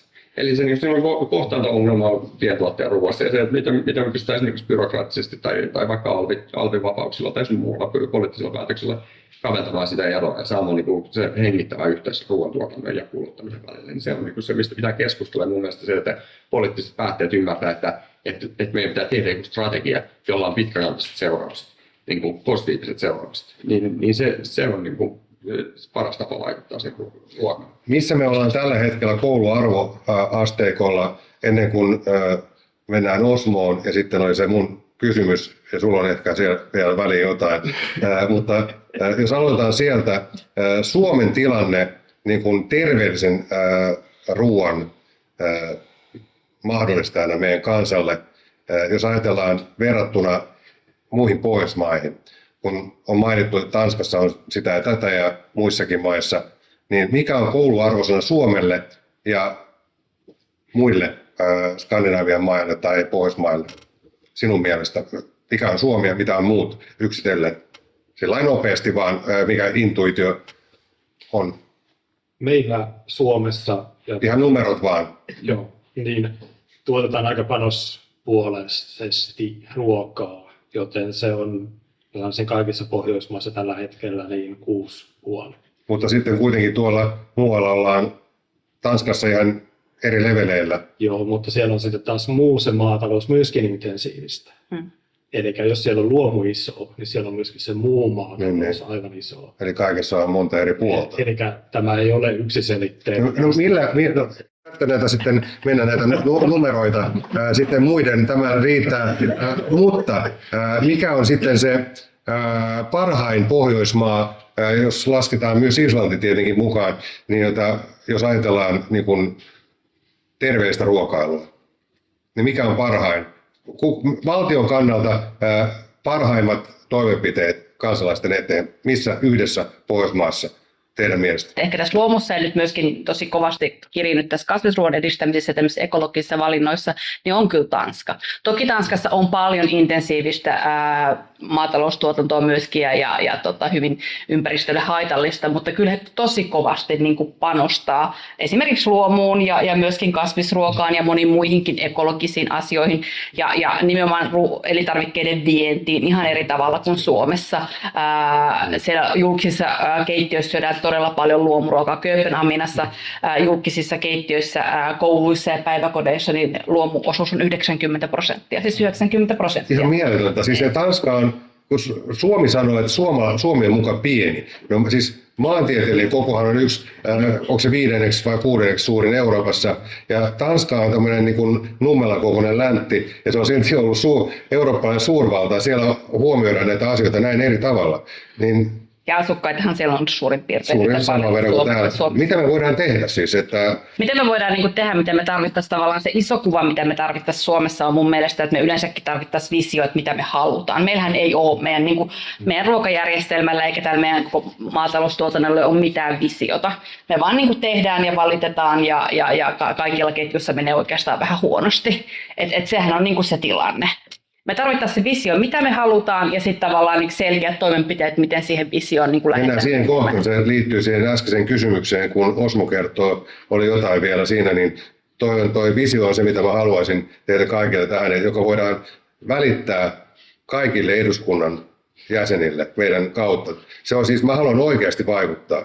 Ja se että niin kun, luodaan, ei tarvitse luoda tässä nyt, tänään, mutta ajatuksia kehiin ja voidaan ne sitten koota jossain vaiheessa, kun tämä jakso tulee ulos, ei aikaisemmin, mutta sitten samanaikaisesti. Niin me voidaan toimittaa ne kaikille eduskunnan jäsenille ja ministereille ja muille tahoille ja myöskin haastatella tiettyjä tahoja sieltä, jos suostuvat haastatteluun. Se ei aina ole varmaa, mutta siis varsinkin kun ilmoitetaan, mistä keskustellaan. Mutta siis koska nyt on kysymys meidän kansakunnan hyvinvoinnista ja terveydestä. Ja esimerkiksi Saksassa on eräskin lääkäri Suomesta sinne savustettu, kun uskalsi puhua lääkkeettömän hoidon puolesta. Ja Saksassa hoidetaan ihmisiä sillä tavalla, vakavistakin sairauksista. Suomessa tilanne on siinäkin hyvin, hyvin erilainen. Mutta jos me ajateltaisiin niin kuin sitä, mikä on se tärkein asia, eli meidän kansakunnan terveyttä, jokaisen meidän ihmisen terveyttä, tasa-arvoa, turvallisuutta, näitä asioita, mitä sarjassa puhutaan, niin mikä on sen parempi poliittinen strategia ja saada uusia äänestäjiä jatkossa, kun on hoitaa tämmöisiä asioita, joissa kansakunta kehrää. Ja meidän pitäisi mennä tässä myöskin niin kuin sinne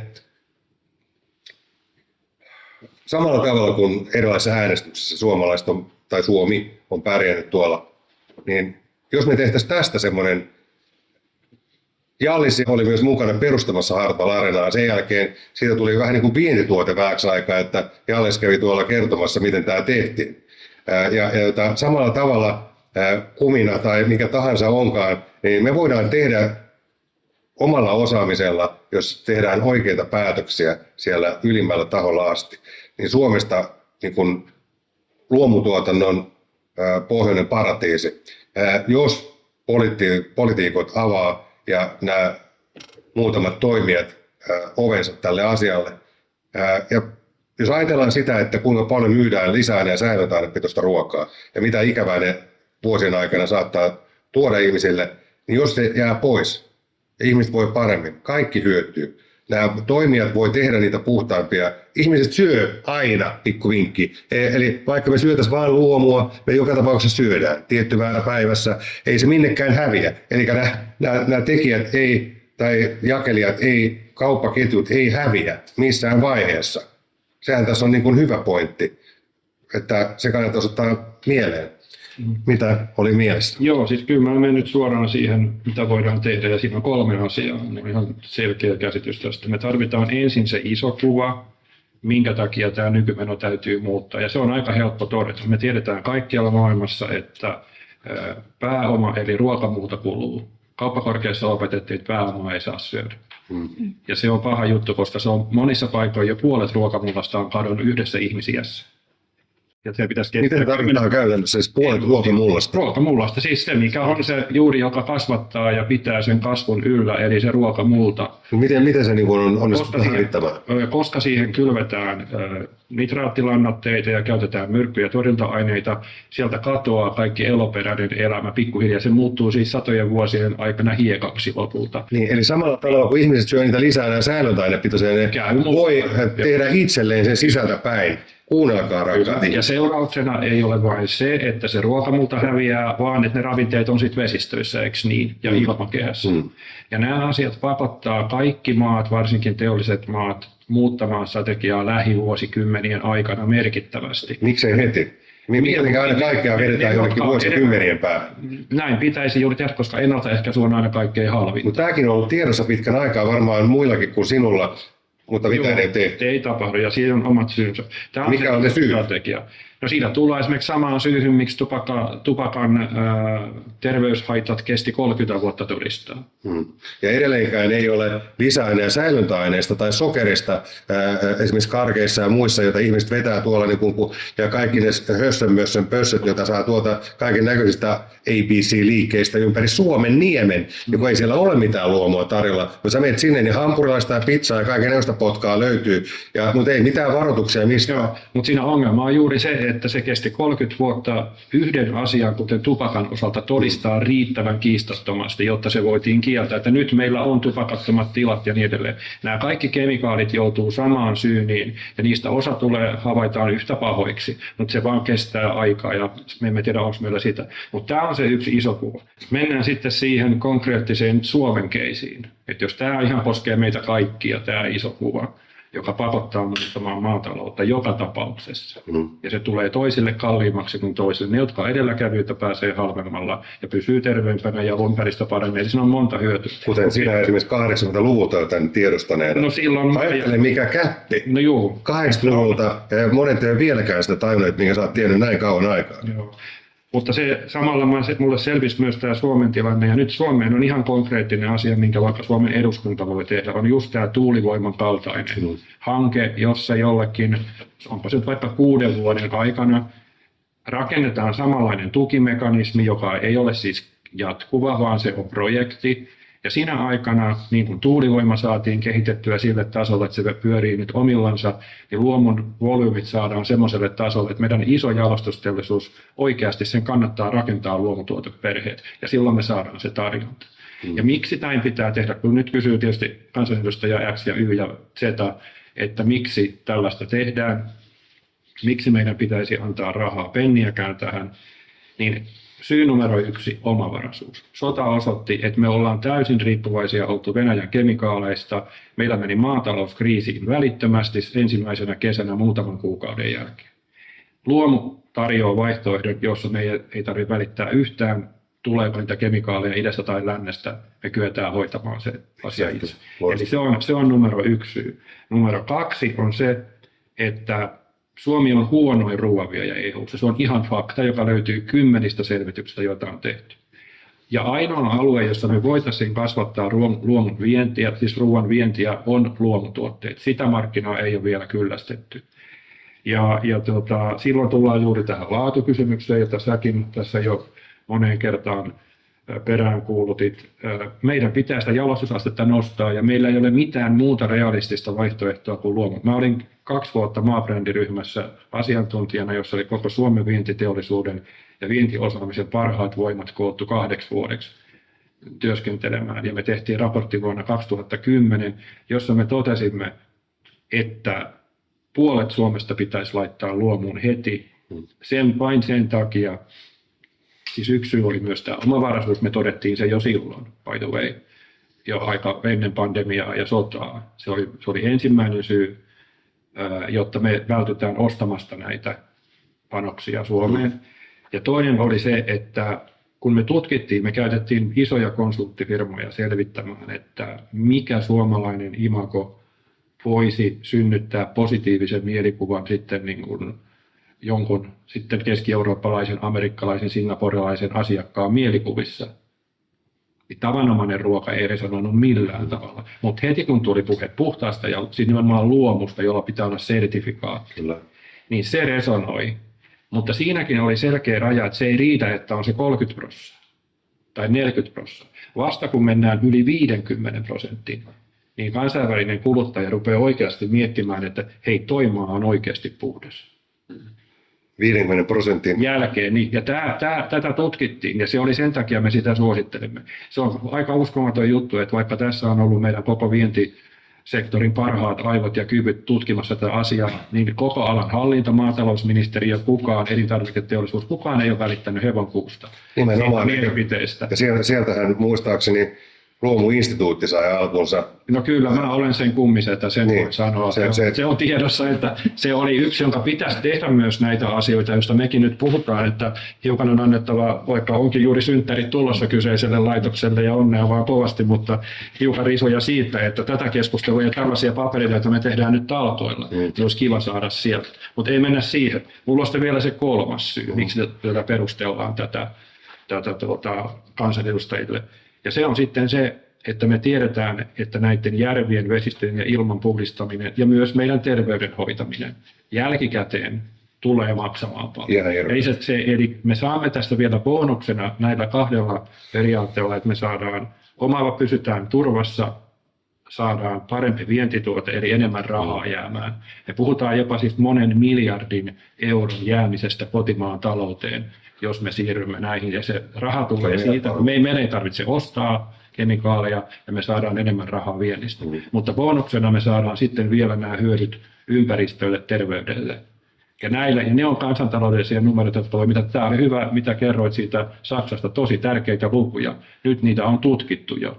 Niin noi voidaan liittää siihen perustelistaan kansanedustajille, miksi tämmöiseen hankkeeseen kannattaa lähteä. Ehdottomasti. Ja sitten meillä on vielä, ikävä kyllä mun on pakko sanoa vielä kolmas asia. Näitä oli 3. Tässä oli tämä 20 vuoden strategia, 50 vuoden strategia. Me ollaan lievässä hätätilassa tasan juuri nyt. Mä voin kertoa, että koko tänä 30 vuonna, mitä mä oon ollut luomussa, meillä ei ole ollut tällaista niin kuin luomuehtojen kiristystä tapahtunut yhdessä kaudessa kuin nyt. 10, jopa 100 tilat on luopumassa tänä kesänä luomusta, koska luomun tukiehdot laskee. Meilläkin esimerkiksi peltopinta-alainen luomukotieläintuki laskee 40% tosta noin. Siis mistä tämä johtuu?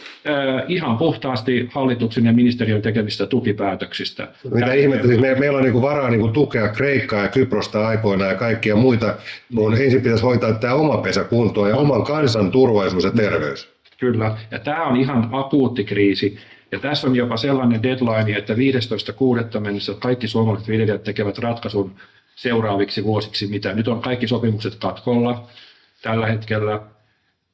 Ja jos tämä tilanne säilyy nyt, että jos ei niin kuin mitään signaalia tule, että aiotaan suhtautua luomuun täällä valtiossa, on tämä 3 täällä, mihin sinäkin puutuit. Että jos sieltä ei tule niin kuin nyt mitään viestiä, että kyllä me koitetaan tulla teitä vastaan ja nyt nämä kielteiset budjettipäätökset, jotka on voimassa, niin niitä koitetaan auttaa, niin siellä tapahtuu iso kato. Ja sitten kun se menee sinne montun pohjalle, kaikki ymmärrät, että sieltä on niin raskas taas nousta ylös. Eli meillä on siis 3 tason ongelmat. On iso strategian puute, mistä on puhuttu täällä. Sitten meillä on tämä keskiajan, sanotaan 5-6 vuoteen strategia, eli tämmöinen erityistuki, ja sitten ihan muutama välitön toimi on saatava just nyt. Tai muuten me ollaan niin kuin todella syvässä kuopassa. Ja siinä kaikkiin näihin löytyy ratkaisu just sieltä eduskunnasta. Ainoastaan tähän aiheeseen liittyen puheenvuoroja just nimenomaan, mitä me voidaan tehdä, että ne päättäjät saadaan tajuamaan tämä asia.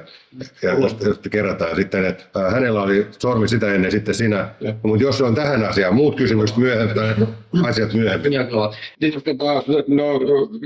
Mulla on historia tuolla villiyrttien taustalla ja miettinyt sitä, että miten niitä käytetään ravintolassa ja tuotteissa tai elintarvikkeiksi myöskin, niin siellä villiyrttien puolella puhutaan, että suomalainen, mikä on se maakuva ja maabrändikuva ulkomaille, niin siihen liittyy puhdas luonto ja puhtaus, ja siihen sitten luontoon liittyy villiyrtit. Suomessahan oli maailman isoin yhtenäinen luomukeruualue. On edelleen.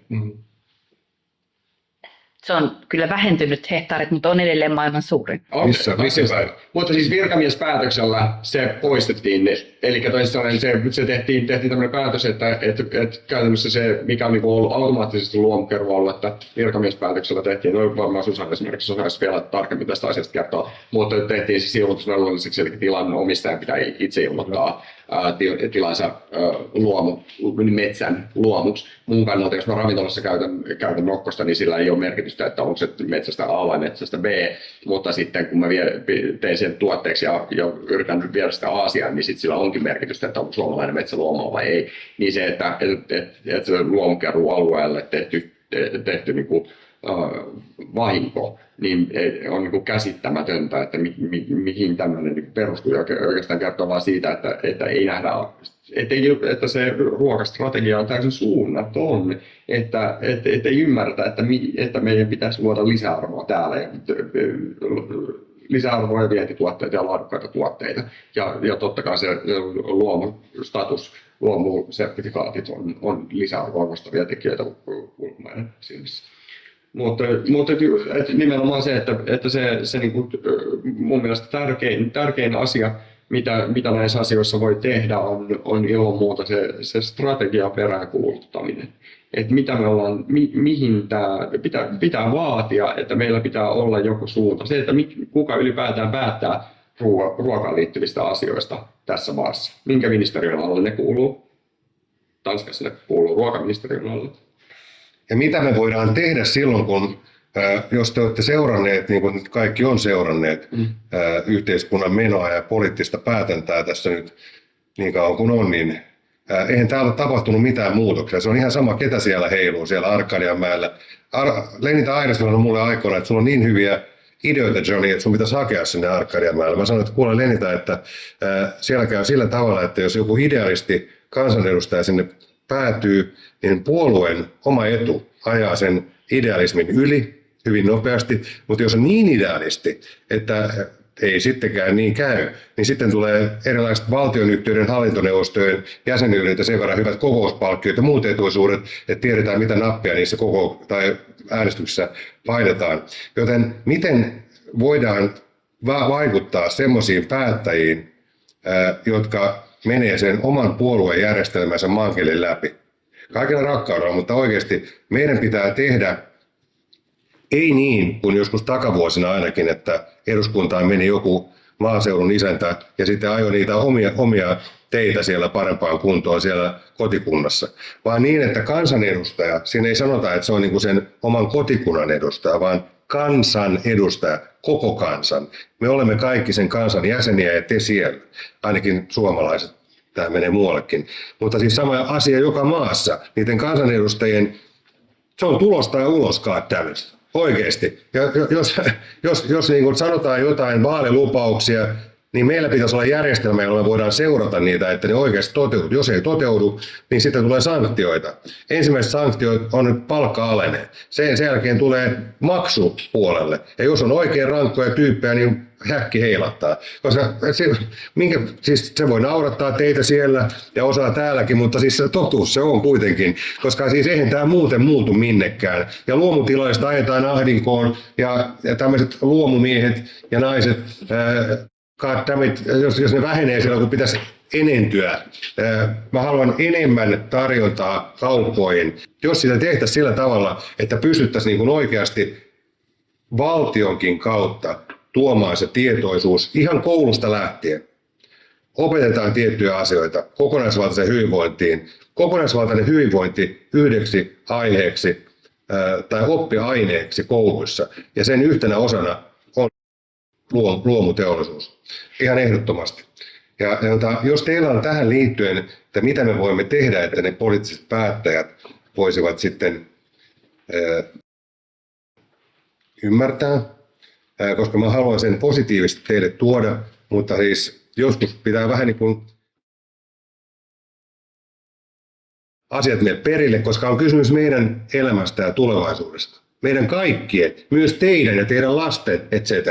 Niin tähän liittyen nöyrästi hänellä oli ensin ja sitten täältä. Oikeastaan tuohon Osmon kommenttiin siitä, että nyt luomutilat on oikeasti kriisissä, koska tulee näitä muutoksia. Niin se ei ole ihan simpsalla tapahtuva asia, että pelto tulee luomuksi. Eli nyt jos sieltä lähtee vaikkapa 100 tilaa pois ja niillä on, jos ajatellaan vaikka 10 hehtaaria joka tilalla, Suomen keskimääräinen luomutilan pinta-ala on 64 hehtaaria, noin suurin piirtein. Niin voi 000 hehtaaria voisi niin, olla.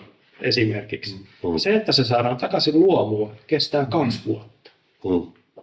Eli se menetetään, niin se kestää 2 vuotta, että me saamme sen takaisin. Eli tässä tulee niin kuin se, että kun päättäjät tekee näitä päätöksiä, niin niiden pitäisi myöskin ymmärtää, että sillä on pidempiaikaisia vaikutuksia kuin vaan sille 1 vuodelle. Ja tämä on niin kuin mun mielestä sellainen, mikä meidän päättäjiltä myöskin puuttuu näkemys siitä, että mitä on se, niin kuin, mitä tapahtuu. Ja sen takia tämä ryhmä tässä, kysyn teiltä kysymyksen, niin kuin tapana täällä on joissain muissakin asioissa, suostutteko? Mä kerron kohta sitten vasta mihin. Suostutteko? Riippuu, jos sen saa suunnitelma eikä kirjallisesti.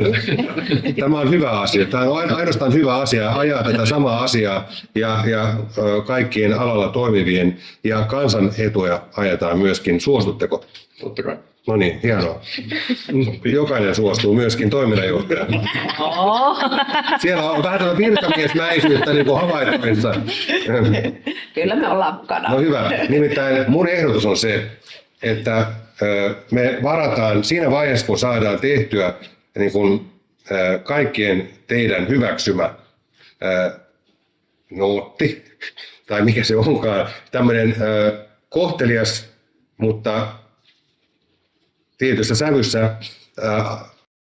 rakennettu lista poliittisille päättäjille, ja sinne haetaan myöskin sitten isoja nimiä, tunnettuja nimiä muita tämän lisäksi. Eli se on sitten, kun sen aika on, kun ne on siinä mukana ja näin. Ja sitten otetaan nekin mukaan, ja se lähetään kaikille kansanedustajille, mutta me mennään myöskin jollain tavalla, mä en tiedä miten se tapahtuu, ei ole aikaisempaa kokemusta, mutta siis mä haluan, että me mennään puhumaan kaikille niille kansanedustajille, koko porukka sinne, niin että ne kaikki kuuntelee siellä, ja siellä ei sitten linssailla. Nimittäin se on niin törkeää, että me maksetaan veronmaksajat siitä, että jotkut jo vetää elpaa jossain taksin takapenkillä, niin ei käy. Niin siis se on homma nimi siinä, että me tullaan puhumaan tärkeistä asioista, joista te kaikki hyödytte, koko tämä maa hyötyy, maaperä, eläimet, ihmiset, ilmasto, kaikki. Niin mikä siinä on, että ei? Ei ole olemassa eitä tässä asiassa, oikeasti. Niin. Tämä on hyvä asia. Niin rakennetaan tähän semmoinen porukka. Mulla on asennetta ja bolseja kyllä toteuttaa tämä, mutta mulla ei ole semmoista tietoa kuin teillä. Ja sitten me tarvitaan myös muutamia semmoisia, joilla on jotain tarpeeksi asemaa sitten yhteiskunnassa, jotka on tämän puolella.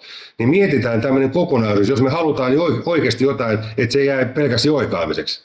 Koska muutenhan tämä menee samanlaiseksi kuin kaikki muukin poliittinen vääntäminen. Lupataan kaiken näköistä, mutta sitten lopputulos on joku pihahdus.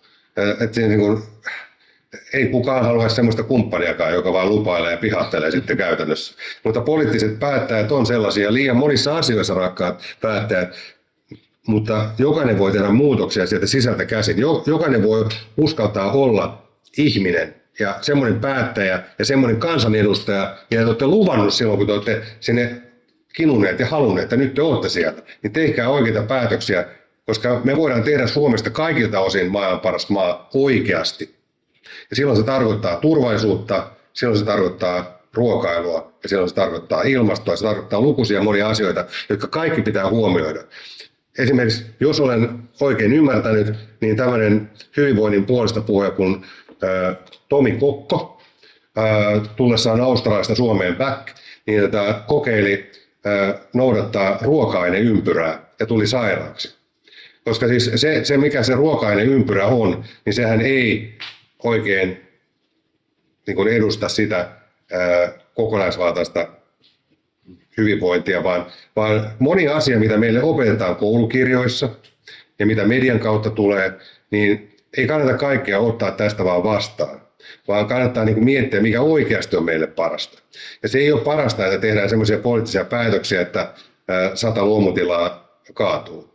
Se ei ole parasta, että kaupat notkuu kaikkea suomeksi sanottuna anteeksi, yskä, pahoittelut. Siis siellä on monenlaista tuotetta, mutta loppujen lopuksi ne on aika samanlaisia. Eli se on sama mitä ottaa. Kaikista saatte ne samat lisäaineet ja säilyntäaineet, että voitte ottaa ihan mitä vaan. Mutta jos haluatte syödä terveellisesti ja elää pitkään ja onnellisesti, mitä se ruoka siihen vaikuttaa aika paljon, niin siihen on mahdollisuuksia ja mä toivon, että me voidaan auttaa siinä jokainen oman persoonamme kautta. Tämä on erilainen paneeli, niin kuin tämä on erilainen ohjelmakin. Ei täällä olla mitään niin kuin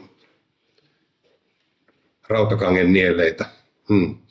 Joten onko vielä rakkailla ihmisillä tähän asiaan, mitä voidaan tehdä, niin kumpi oli ensin, sinäkö vai hän? Ihan sama mulle on. Ossi voi aloittaa. Niin, eli siis kyllähän sitten voidaan joko porkkanaa tai jotain keppiä antamalla poliittisella päätöksenteolla niin vaikuttaa monellakin tavalla, mutta siis se uuden kokeileminen on kuitenkin se, mistä löytyy ratkaisuja.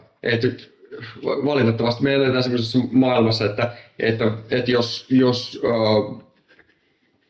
joku hankekokeiluasia ei ole taloudellisesti kannattava, niin silloin se ei ole myöskään ajallisesti kestävä ratkaisu. Koko maa syö. Kaikki me syödään, se on kannattavaa. Joo, eli nimenomaan sitä mä tarkoitan, että siellä pitää löytää semmoisia ratkaisuja, mistä myöskin niin kuin hyödytään taloudellisesti. Koko yhteiskuntaa vaivaa tietenkin tämmöinen niin lyhytnäköinen voiton tavoittelu ja rahallisten hyötyä lasketaan tosi yksulotteisesti ja se pitää saada laskettua niin kuin Excelissä auki.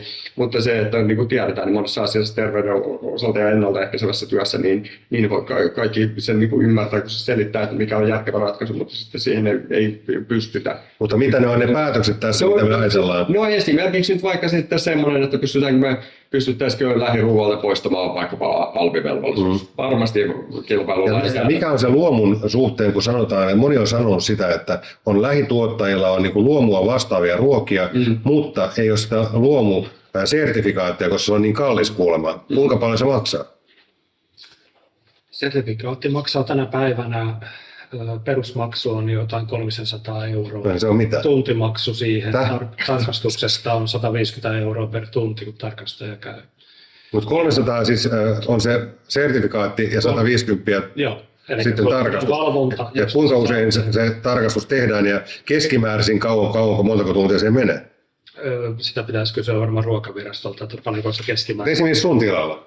No, meillä se kestää koko päivän ja siis meillä voi sanoa, että noin rahallisesti ne luomutarkastukset maksaa meille noin 2 tonnia vuodessa. Niin. 2 tonnia vuodessa ja sitten... Jos meillä on 2 tarkastusta niin kuin kotieläintiloilla. Mutta ei se nyt ole paljon kuitenkaan. Kasvitiloille se on noin kyllä se rupeaa olemaan 900. Mutta jos on iso tila, niin kuin sulla mä tarkoitin. Niin, joo, mutta kyllä onhan se kauhean epäreilua, että me joudutaan maksamaan tarkastuksesta, kun tehotiloilla ei maksa mitään. Sekin on niin kuin... Tehotiloilla ei mitään? Ei, heillä on näitä EU-tarkastuksia. Siellä on myrkyt jo valmiina muuta. Ilmaisia, että heillä ei ole mitään tällaisia kuluja, niin musta tämäkin olisi yksi asia, joka voi... Ehdottomasti. Valtio maksaisi nämä tarkastukset. Ylös sinne. Sihteeri, anteeksi, oli kuvaaja. Ei Assaria täällä, anteeksi. Mutta me laitamme ylös nämä asiat, koska kaikki tulee sinne. Sieltä voi tarkistaa. Nimittäin toihan pitää nyt poistaa ihan ehdottomasti. Minkä takia sorsitaan tuolla tavalla, kun sä teet hyvää, niin sitten sua rankaistaan siitä, että maksaa nyt vähän lisää. Paitsi, että onhan niissä aikamoiset tukiaiset. Tuolla Vihdin alueellakin on yksi luomumaanviljelijä, joka saa vähintään 1 miljoonaa vuodessa tukea. Joo, mutta hän taisi nyt luopua. Niin.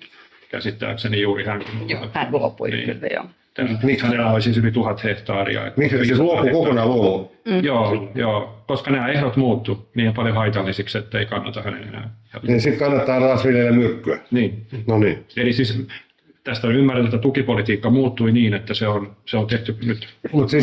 Siis suhteellisuus siihen, että kun jos mä sanon tuon, että 2000 € noin on se valvontamaksu.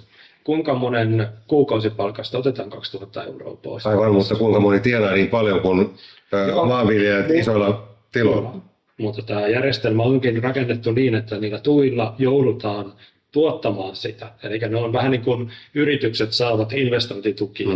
Niitä käytetään siihen maatilan pyörittämisen erilaisiin kustannuksiin, panoksiin, mitä luomutilallakin joudutaan tekemään. Ei se pyöri ilman työtä, ilman palkkaa, ilman koneita. Onko kukaan laskenut leivän hintaa, tavallisen leivän tai luomuleivän todellista hintaa, joka koostuu siitä, että tulee näitä tukiaisia ja omat kulut ja kaikki muut, niin sehän on, siis, jos tämä tehtäisiin oikealla tavalla, niin maanviljelijät ei tarvitsisi tukea, vaan ne saisi sen sitä oman bisneksen kautta alkuinvestointi valtion puolelta, joku tietenkin, koska se hyödyttää koko kansaa silloin, kun puhutaan luomuviljelijöistä. Mutta se, että onhan se aika kallista tietenkin, jos veronmaksajat maksaa tavallisille viljelijöille varsinkin, luomuviljelijöille maksaa mielelläni. Mutta siis jos tavalliset viljelijät, jotka ei millään pahalla, mutta kun siellä on sitä myrkkyä mukana, niin no ei koske minua sinänsä, koska mä en niitä syö. Mutta siis moni syö. Se on sama juttu, kun mennään sinne kauppaan ja ostetaan semmoista, joka ei ole meille hyväksi. Mutta ehkä mulla oli oikeastaan sen ihan Osmon ensimmäiseen, mitä pitää tehdä, ne 3 pointtia. Mutta ja mun mielestä ne on ne, mitkä meidän pitää tehdä. Musta siinä oli just ne 3 asiaa. Ja se visio on sieltä mun mielestä se ehdottomasti tärkein. Koska jos mä haluaisin, että me nyt vähän katsottaisiin sitä Tanskaa, joka on musta tehnyt tosi monia asioita oikein. Ja miksi siellä on tavallaan poliittisesti onnistuttu siinä, on se, että niillä on ollut se selkeä visio, mitä tehdään. Ja esimerkiksi luomun edistäminen on ollut semmoinen, että kaikki puolueet on sitten täysin samaa mieltä. Se on ollut heidän visio, näin kuuluu tehdä. Miten se on saatu aikaisemmin, että kaikki puolueet on samaa mieltä? No se on tavallaan, siinä on luotu tavallaan tarpeeksi voimakas, vahva strategia, joka hyödyttää koko sitä elinkeinoa siellä. No mistä se on lähtenyt? Kuka on saanut ajattua noin hienon asian läpi?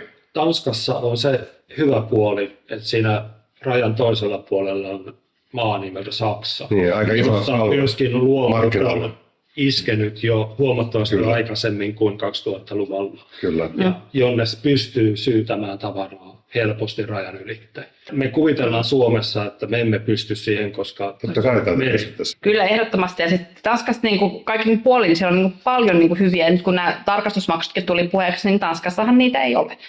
Eli sieltä voisi niin paljon ottaa sit poliittisesta päätöksenteoksesta mallia. Ja tavallaan niin hyvin paljon voitaisiin monistaa vaan suoraan Suomeen. Meillähän Suomessa ei varsinaisesti... Tavallaan meillä on Suomessa valtiolla ihan niin kuin hyvätkin luomutavoitteet. Meillähän siis itse asiassa valtiolla on tavoitteena esimerkiksi meillä 2030 niin kuin neljännes meidän peltoalasta olisi luomussa. Musta se on ihan hyvä tavoite. Meillä on monia hyviä tavoitteita. Mutta ehkä se, Miten se toteutuu? No kun nimenomaan se ehkä ongelma on se, että niitä ei niin kuin, että meillä tavallaan niin kuin tehdään erilaisia papereita. Suomessa niin kuin tehdään musta aika paljonkin papereita, mutta se kokonaisvisio puuttuu. Meillä on erilainen luomuohjelma, sitten on lähiruokaohjelma, sitten on joku toinen ohjelma, luonnontuotteiden joku ohjelma ja kaikkia ohjelmia papereita on, mutta sitten ne ei niinku mene siihen käytännön työhön. Meillä saattaa olla esimerkiksi näitä tavoitteita, että edistää luomua, mutta sitten tehdään toisaalta taas tukipolitiikkaa, joka Toisaalta estää sen ei luomun edistäkään. kehityksen. Se on niinku se ongelma. Me puuttuu se tavallaan se, niinku, että kokonaisvisio. Tavallaan meidän pitäisi saada ne poliitikot ja viranomaiset tietyllä tapaa vaan toteuttamaan niitä omia papereitaan. Mutta mitenkäs sen teet? Tuo kuulostaa tämmöisen Dr. Jekyll and Mr. Hyde meiningiltä ja aika skitsofreenilta, niin halutaan tukea ja 25% on luomu peltoja, mutta sitten samalla niin estetään niiden tekemistä, niin ei ainakaan niin tämmöiselle yksinkertaiselle heteromiehelle kyllä mene läpi, että miten tämä tällä tavalla voi olla. Samassa virastossa on erilaisia henkilöitä, jotka tekee eri asioita. Se on väärin, ei yksittäinen virkamies tai puolue tai pääministeri tai kukaan saa vaikuttaa tämmöiseen, vaan se pitäisi olla, miten se ikinä onkaan tehty sen tanskalainen Lucky you. Niin siis että ne on saanut tällä tavalla, koska siis Tanskassa on yksi asia, mihin tämä ehkä mulla on vastaus tähän. Italialaisilla on tämmöinen kuin dolce far niente, eli tämmöinen autuas joutilaisuus, eli ne osaa ottaa relaa. Ja sitten tanskalaisilla on hygge. Ja siis se asenne on vastakohta semmoiselle suomalaiselle synkistelylle. Siellä otetaan myöskin relaa ja nautitaan elämästä. Ja jos poliittiset päättäjät myöskin on saaneet sen oman hygge-annoksensa, niin silloin tehdään positiivisia ratkaisuja enemmän ja helpommin. Mutta yllätys, newsflash, hygge ei ole tanskalaisten yksinoikeus. Me voidaan laittaa jopa ripaus lisää siihen suomalaista sisua ja tehdään asiat oikealla tavalla, semmoisella sisuhyggellä, niin joo, kumma jos ei asiat mene läpi, kysyn vaan, tai totean, tai whatever. Mutta joo, siis olkaa hyvät, oliko siellä seuraava? Ja, no tämmöisenä yleisempänä, isompana asiana, niin Suomessa on ruoan arvostus, miten sen sanoisi. Kaikki muistaa, tai iso osa ihmisistä muistaa tämän Berlusconi-kohun, kun suomalaista ruokaa hahmotti laaduttomaksi. Ja sehän on, no, pitääkö se paikkansa vai ei, siitä voi varmasti... Ja mitä hän on maistanut? Mutta nimisuojattuja tuotteita Italiassa on kuinka paljon? 200-300 paljon. Suomessa on 12 vai 14 kappaletta, Kitka viisasta ja sen sellaista.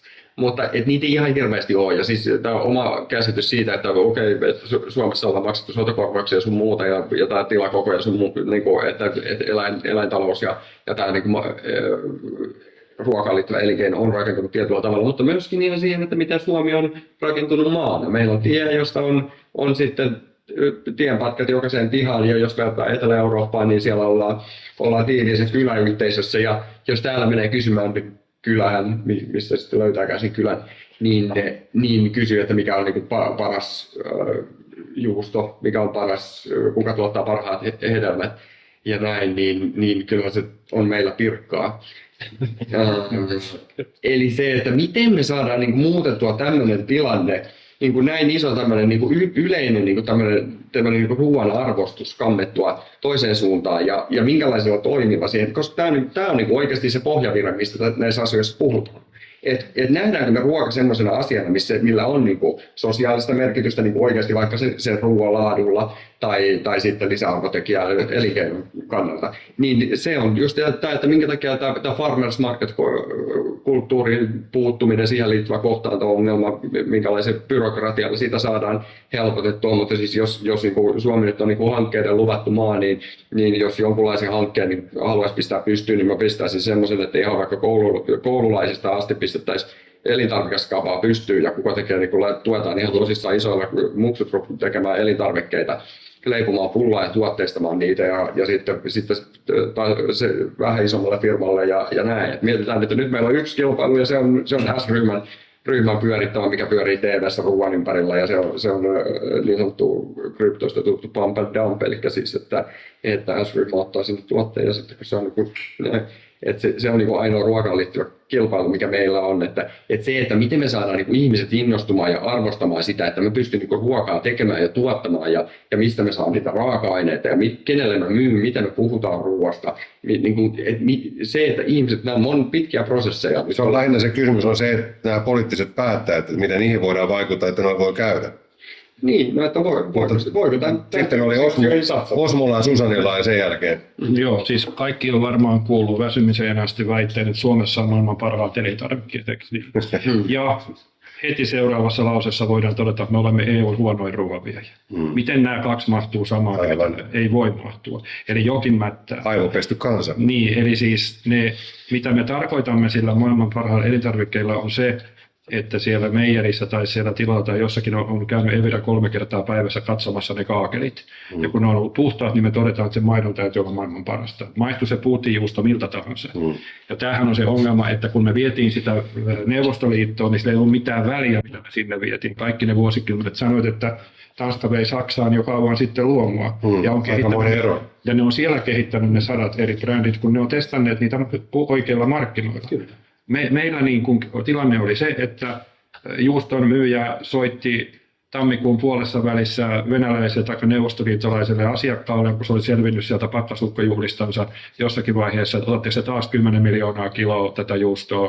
Sieltä sanottiin, hyvä, kiitos. Sitten lähetettiin laatikko konjakkia ja se oli koko vuoden markkinointityö ja tuotteille ei tarvitse tehdä mitään. Eli tämän takia meille ei koskaan syntynyt sitä, ei farmers market-kulttuuria, ei meille syntynyt mitään tuoteperheitä, niin kuin me katsotaan, miten laatu syntyy oikeasti maailman ruuassa, on se, että jokainen pieni laakso Euroopassa omaa jonkun oman spesialiteetin, vaikka nyt parmakinkku esimerkiksi. Se keksittiin tietyllä alueella Italialla. Nyt se on yleinen käsite. Ja he saa siitä sianlihasta moninkertaisen hinnan, koska se on tietyllä tavalla käsitelty niillä ullakoilla aikoina ja siihen tuli tietty maku ja sitä kautta maine. No se kesti 100 vuotta kehittää se. Mutta näin syntyy oikeasti se, että kun me viedään sitä suomalaista sianlihaa sinne Kiinaan, bulkkina 2 euroa kilo, niin Italia vie parmankinkkua 17 euroa kilo. Ja tämä on se ero. No, syy, miksi me ollaan tästä tilanteesta, että meiltä puuttuu nämä kaikki tämmöiset pienet alueelliset brändit ja laatu ja maku suomalaisesta ruoasta, on juuri tämä keskittyminen muutamaan valtavaan suureen jalosta, ja joiden mielestä laatu on sitä, että kun ne kaakerit on Evira tarkistanut ja ne on puhtaat varmasti sertifikaatilla, niin sitten meillä on hyvä laatusta. Ja kun se kansainvälinen asiakas ei ole vaan siitä pätkääkään kiinnostunut. Ne ei välitä, jos Suomen maatalousmies tai MTK:n puheenjohtaja tulee messulle vakuuttelemaan, että meillä on sitten muuten maailman puhtainta ruokaa. Ne kävelee kuulkaa ohitse, ei kiinnosta. Miksei Suomesta ole tehnyt marjat, sienet, riista, kaikki tämmöiset, niin miksei täällä ole tehty samanlaisia, että on Champagnen alue tai on joku muu, Cognakin alue tuolla ja parmankinkku tai joku muu. Miksi täällä ei ole tehty sitä, kun sä sanoit äsken siitä, että täällä ei ole niin kuin nimisuojattuja juttuja ollenkaan juuri. Mä kysyisin tätä Auralta, jos sopii tässä välissä, koska sä tunnet parhaiten tätä, että miksi nämä meidän 4 suurta, meillä on siis, saaks mainita näiden yrityksien nimet? Eli meillä on Valio, HK, Atria, Raisio.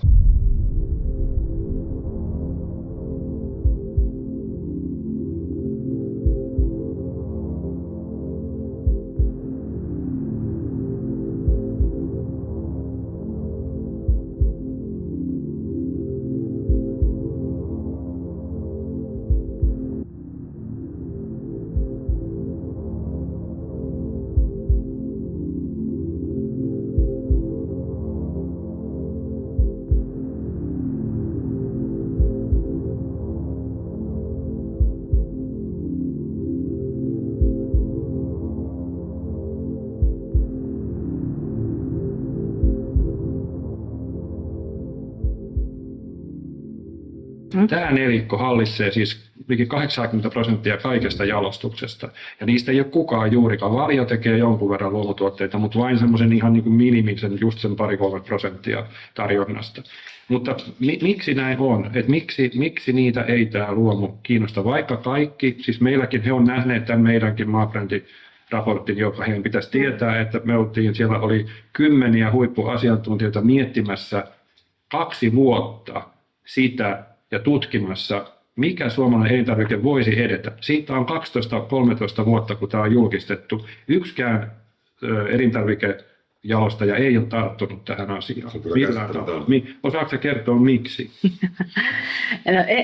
Ei, mulla ei nyt ole tähän semmoista viisasten kiveä. Toki näissä 4 yrityksessä on kyllä eroja sen suhteen, miten ne on luomussa mukana. Sanoisin esimerkiksi Valio on kyllä aika voimakkaasti mukana ja tekee aktiivista kehitystyötä ja aktiivista luomun vientiä ja on mukana luomuketjun ja Horeca-ketjun. Mutta se, että miksi meidän tosi monet isot elintarvikeyritykset on jotenkin, että joko ne tekee luomua, että ne tekee jotain yhtä luomutuotetta, joka on semmoinen tosi joku peruspulkkituote, mitä ne tekee ja myy, eikä tee mitään muuta. Ja sitten meillä on yrityksiä esimerkiksi niin kuin HK, jolla ei ole luomua niin kuin käytännössä ollenkaan. Se on hyvä kysymys. Jotenkin ehkä ne niin kuin kokee sen luomun vähän hankalana. Mä en osaa sanoa. Se on usein saattaa olla jopa ihan niin kuin yksittäistä henkilöistä kiinni niissä yrityksissä, että kuinka niin kuin tavallaan siihen luomuun innostutaan mukaan. Eli asenteesta aika pitkälle. Asenteesta, joo. Faktat ei välttämättä, meidän systeemissä faktat ei paina, koska ne tietää, ne tekee sen määrätyn tuloksen. Suomalaisten pitää syödä X kilomäärä joka vuosi eri tuotteita. Ja oikeastaan heidän näkökulmastaan se on hankala, mitä enemmän on vaihtoehtoja. No, eli kun heillä on monopoli lähes tulkoon tässä hommassa, niin he tietää, että niiden on pakko kuitenkin noiden asiakkaiden syödä, koska kuluttajahan ei tätä viime kädessä päätä. Se on ihan nähty, että meillä ei ole tarjontaa. Esimerkiksi nyt viimeksi on todennut, että esimerkiksi Valion luomujuustovalikoimat on ainakin Varsinais-Suomessa kadonnut kaikki viimeisen 2-3 viikon aikana hyllystä. Kaikki kauppiaat sanoo, että he ei saa, kun me on ihmetelty asiaa. Eli he kyllä niin kuin tarjonnalla ohjaa menekkiä Suomessa ihan eri tavalla kuin Sveitsissä, Saksassa tai Yhdysvalloissa. Eli meillä on vielä tämmöinen neuvostoliittolainen keskusjohtoinen ajattelutapa täällä elintarvikesektorilla, jossa on sitä mieltä, että te syötte mitä pöytään laitetaan, olkaa hiljaa. Se on niin kuin kuluttajan tehtävä. Ja tuottajat on kolhoosissa ja tekee sen, minkä valtio määrää. Ja siinä välissä on sitten tämä 2 jalostajaa ja kauppa on se, joka itse asiassa nyt tällä hetkellä valtion kanssa säätää tätä peliä, että mitä sinne markettiin saadaan ja mitä sille tuottajalle maksetaan, jota sen kannattaa tehdä. Tämä on mun käsitykseni tästä niin kuin tämän ruokaketjun osista, joissa on siis nämä 5 tekijää. Tuottajat, jalostajat, kauppa, valtio siis 4 keskeistä toimijaa, jotka säätää sen. Mutta onko sulla tähän niin kuin antaa joku, koska tilastot on ihan kiistattomia osoittaa, me ollaan täydellinen poikkeus sekä kaupan keskittymisessä että jalostuksen keskittymisessä. Niin sanoo Karhisen raportti, niin sanoo Bernerin raportti, niin sanoo miljoona muutakin strategiaa, mitä on tehty. Kyllä tämä on todettu 1000 kertaa. Ja mekin me oleteltiin silloin, kun me tehtiin se maabrändiryhmän raportti, että sen nyt kun nähtiin aika paljon vaivaa sen asian tutkimiseen ja todistamiseen, että se johonkin vaikuttaisi, ei vaikuttanut mihinkään valtiolla, eikä vaikuttanut mihinkään tuolla, eikä vaikuttanut mihinkään kaupassakaan. Miksi? Mutta kaikkialla muualla mennään. Meillä on kaikki verrokkimaat, juuri meidän kokoiset EU-maat, Pohjoismaat, Itävalta, Sveitsi, ei ole EU, mutta samaa luokkaa. Pienet kiviset pellot. Sveitsi on hyvä verrata Suomeen. Se ei ole mikään siis tämmöinen oikein reheviä laaksoja maa, vaan siellä viljellään kivisillä pikkupelloilla kylmillä olosuhteissa 1 sato niin kuin meilläkin. Ja sveitsiläinen 1 hehtaari synnyttää vuodessa 30 000 euron viennin. Suomalainen hehtaari 980, eli 30%. Miten me olemme näin surkeita tekemään vientiä, jos Sveitsi pienillä kivisillä pelloillaan, jossa he eivät edes käytä Sveitsihän on lähes luomumaa kokonaan. Että heillä on 80% kaikesta lannoituksesta on luomulannoitusta. Ja siellä on torjunta-aineet kielletty erittäin monessa kantonissa. Niin käyttämättä näitä tehokeinoja he silti saavat aikaan ruuastaan tällaisen viennin.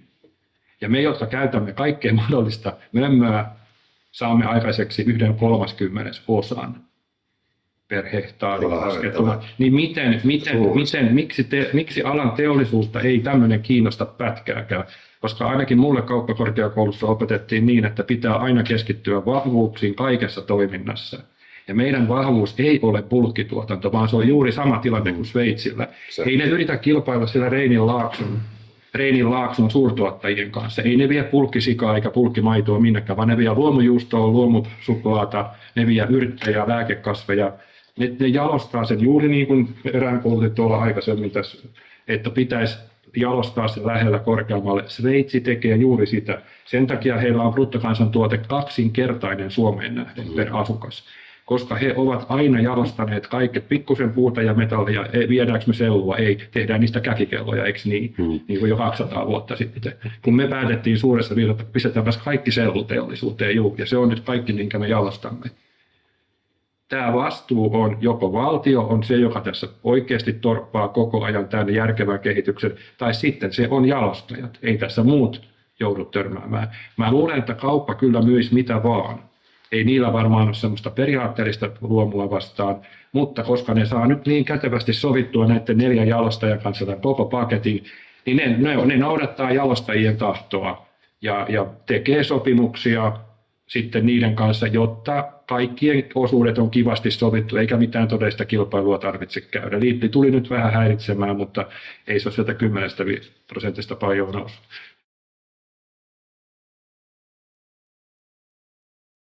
Mä en ole ehtinyt kysymään mitään täältä. Kello on siis 5 varmaan vai? Se on 10 yli. Niin, ja tämä pitäisi loppua 6. Tässä on 20 sivua ja mä oon sivulla 2. Nyt mennään sillä tavalla, että kaikkien puheenvuorot tulee vaan tästä näin. Mä heitän kysymyksen jokaiselle tästä näin aina vuorotellen. Ja koska mä rakastaisin keskustella teidän kanssa tästä koko viikon, mutta nyt se ei ole mahdollista. Tätä voidaan jatkaa tällä porukalla tai muutuvalla porukalla, mutta siis se, että koska tämä on niin tärkeä. Niin, mutta siis se, että täällä on paljon semmoisia muitakin tärkeitä asioita. Ja nyt me jumittauduttiin siihen mun yhteen, että mitä me tehdään, joka on kyllä se tärkein asia. Ja mitä me voidaan tehdä, johon te kaikki suostuitsikin. Tässä on niin mielenkiintoiset keskustelut, että tästä voisi jatkaa aika monen jakson verran. Ja siltikään ei riittäisi, vaikka tehtäisiin tässä 10 tunnin jakso. Sehän voitaisiin joskus kokeilla tehdä tämmöinen YouTuben maailmanennätysjakso pituudeltaan. Ja siltikään ei riittäisi välttämättä, koska aihe on niin tärkeä. Ja sen takia olen tehnyt diktaattorimaisen talk show-isännän päätöksen, että täältä lähtien aina 1 kysymys per henkilö, ja eikä pureuduta sen enempää siihen, vaan haluan vain vastauksia tärkeisiin kysymyksiin, koska meidän ohjelma-aikamme, joka on kuitenkin varattu aika pitkäksi, niin kuitenkin on rajallinen siltikin. Joten me voidaan aina palata uudestaan ja tehdä 2. tai 3. tai 174. jakso osia jatkossa. Mutta nyt, että saadaan eteenpäin tätä asiaa, tässä on nyt tullut jo todella korvaamattoman tärkeää asiaa. Ja yksi, ennen kuin mennään tähän, niin päättäjille. Rakkaudella, ihanat ihmiset, te elätte tässä samassa maassa, niin kuin mä sanoin jo aikaisemminkin, ja kaikki teille tärkeät ihmiset. Kaikki asiat voidaan katsoa taloudellisesta näkökulmasta lähtien, mutta se ei ole järkevää. Me puhutaan meidän terveydestä, me puhutaan meidän tulevaisuudesta, ja tässä on kuitenkin se taloudellinenkin osuus, joka voi olla paljon suurempi kuin kukaan tällä hetkellä edes meistä käsittää sitä, kun se tehdään oikein. Jos me tehdään Sveitsin ja Tanskan mallin mukaan, yhdistetään ne asiat siihen, mitä meillä on, ja laitetaan parhaat markkinointiaivot toteuttamaan tätä asiaa. Unohdetaan se meidän metsäläinen tausta, joka ei edes pidä paikkaansa, siihenkin tullaan puuttumaan, nimittäin Suomen historia on ihan jotain muuta, mitä ruotsalaiset on vetänyt sen maton alle tuolta.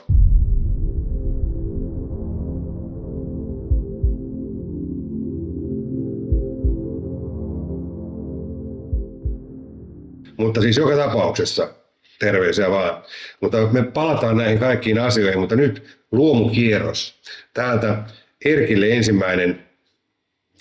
Osa näistä on saatettu käsitellä, mutta siis lyhyitä vastauksia, ihan ytimessä vaan, ei monen minuutin, vaan tärkeimmät jutut, niin kiinnostus pysyy myös siellä toisessa päässä, ainakin heidän puheisiinsa, jos ei mun jargoniin. Mitkä on ne faktat, siis faktat siihen, että luomu on oikeasti terveellisempää kaikille niille, jotka sitä epäilee, tälle kameralle, Arenaa sinun mutta vain hetken. Luomu on ainoa sertifioitu tuotantosuunta. Ja siellä määritelty ne, mitä saa luomussa käyttää. Ja siellä on käytetty, luomussa siis käytetään ainoastaan niitä tuotteita, jotka on siellä sallittuja. Sieltä puuttuu silloin kaikki kemikaalit. Ja kun me mietitään sitä kokonaisuutta, niin sieltä tullaan siihen, että me käytetään erilaisia homeenestoaineita, kasvinsuojeluaineita, jotka tappaa kasveja, muokkaa sitä maan rakennetta. Ja silloin myöskin käytetään sitten nitraattipohjaisia apulantoja, jotka köyhdyttää sitten lopulta maata, josta ei saada sitä monipuolista ravintoa ihmisille samalla lailla kuin mitä se maaperä ja se hyvinvoiva, rakenteeltaan toimiva, biologialtaan toimiva oleva kasvualusta, mikä pellon pitäisi olla, niin tuottaa meille.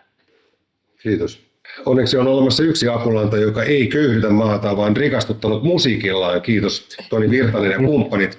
Seuraava kysymys olisi ollut, johon voit kuitenkin, kun tämä on sama asia, niin vielä todeta, että onko näin, että kaikki luomu on puhdasta ja terveellistä, koska sitä kuitenkin tarkastellaan säännöllisin väliajoin ja näin. Eli sinne ei pääse niin kuin Suomesta eikä ulkomailta. Tai sä voit vaikka vastata seuraava siihen, koska olen luvannut kaikille tämän osuuden.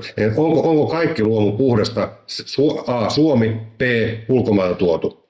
No, mä tiedän tämän asian niin varmasti paras asiantuntija tässä. Kuka teistä olisi?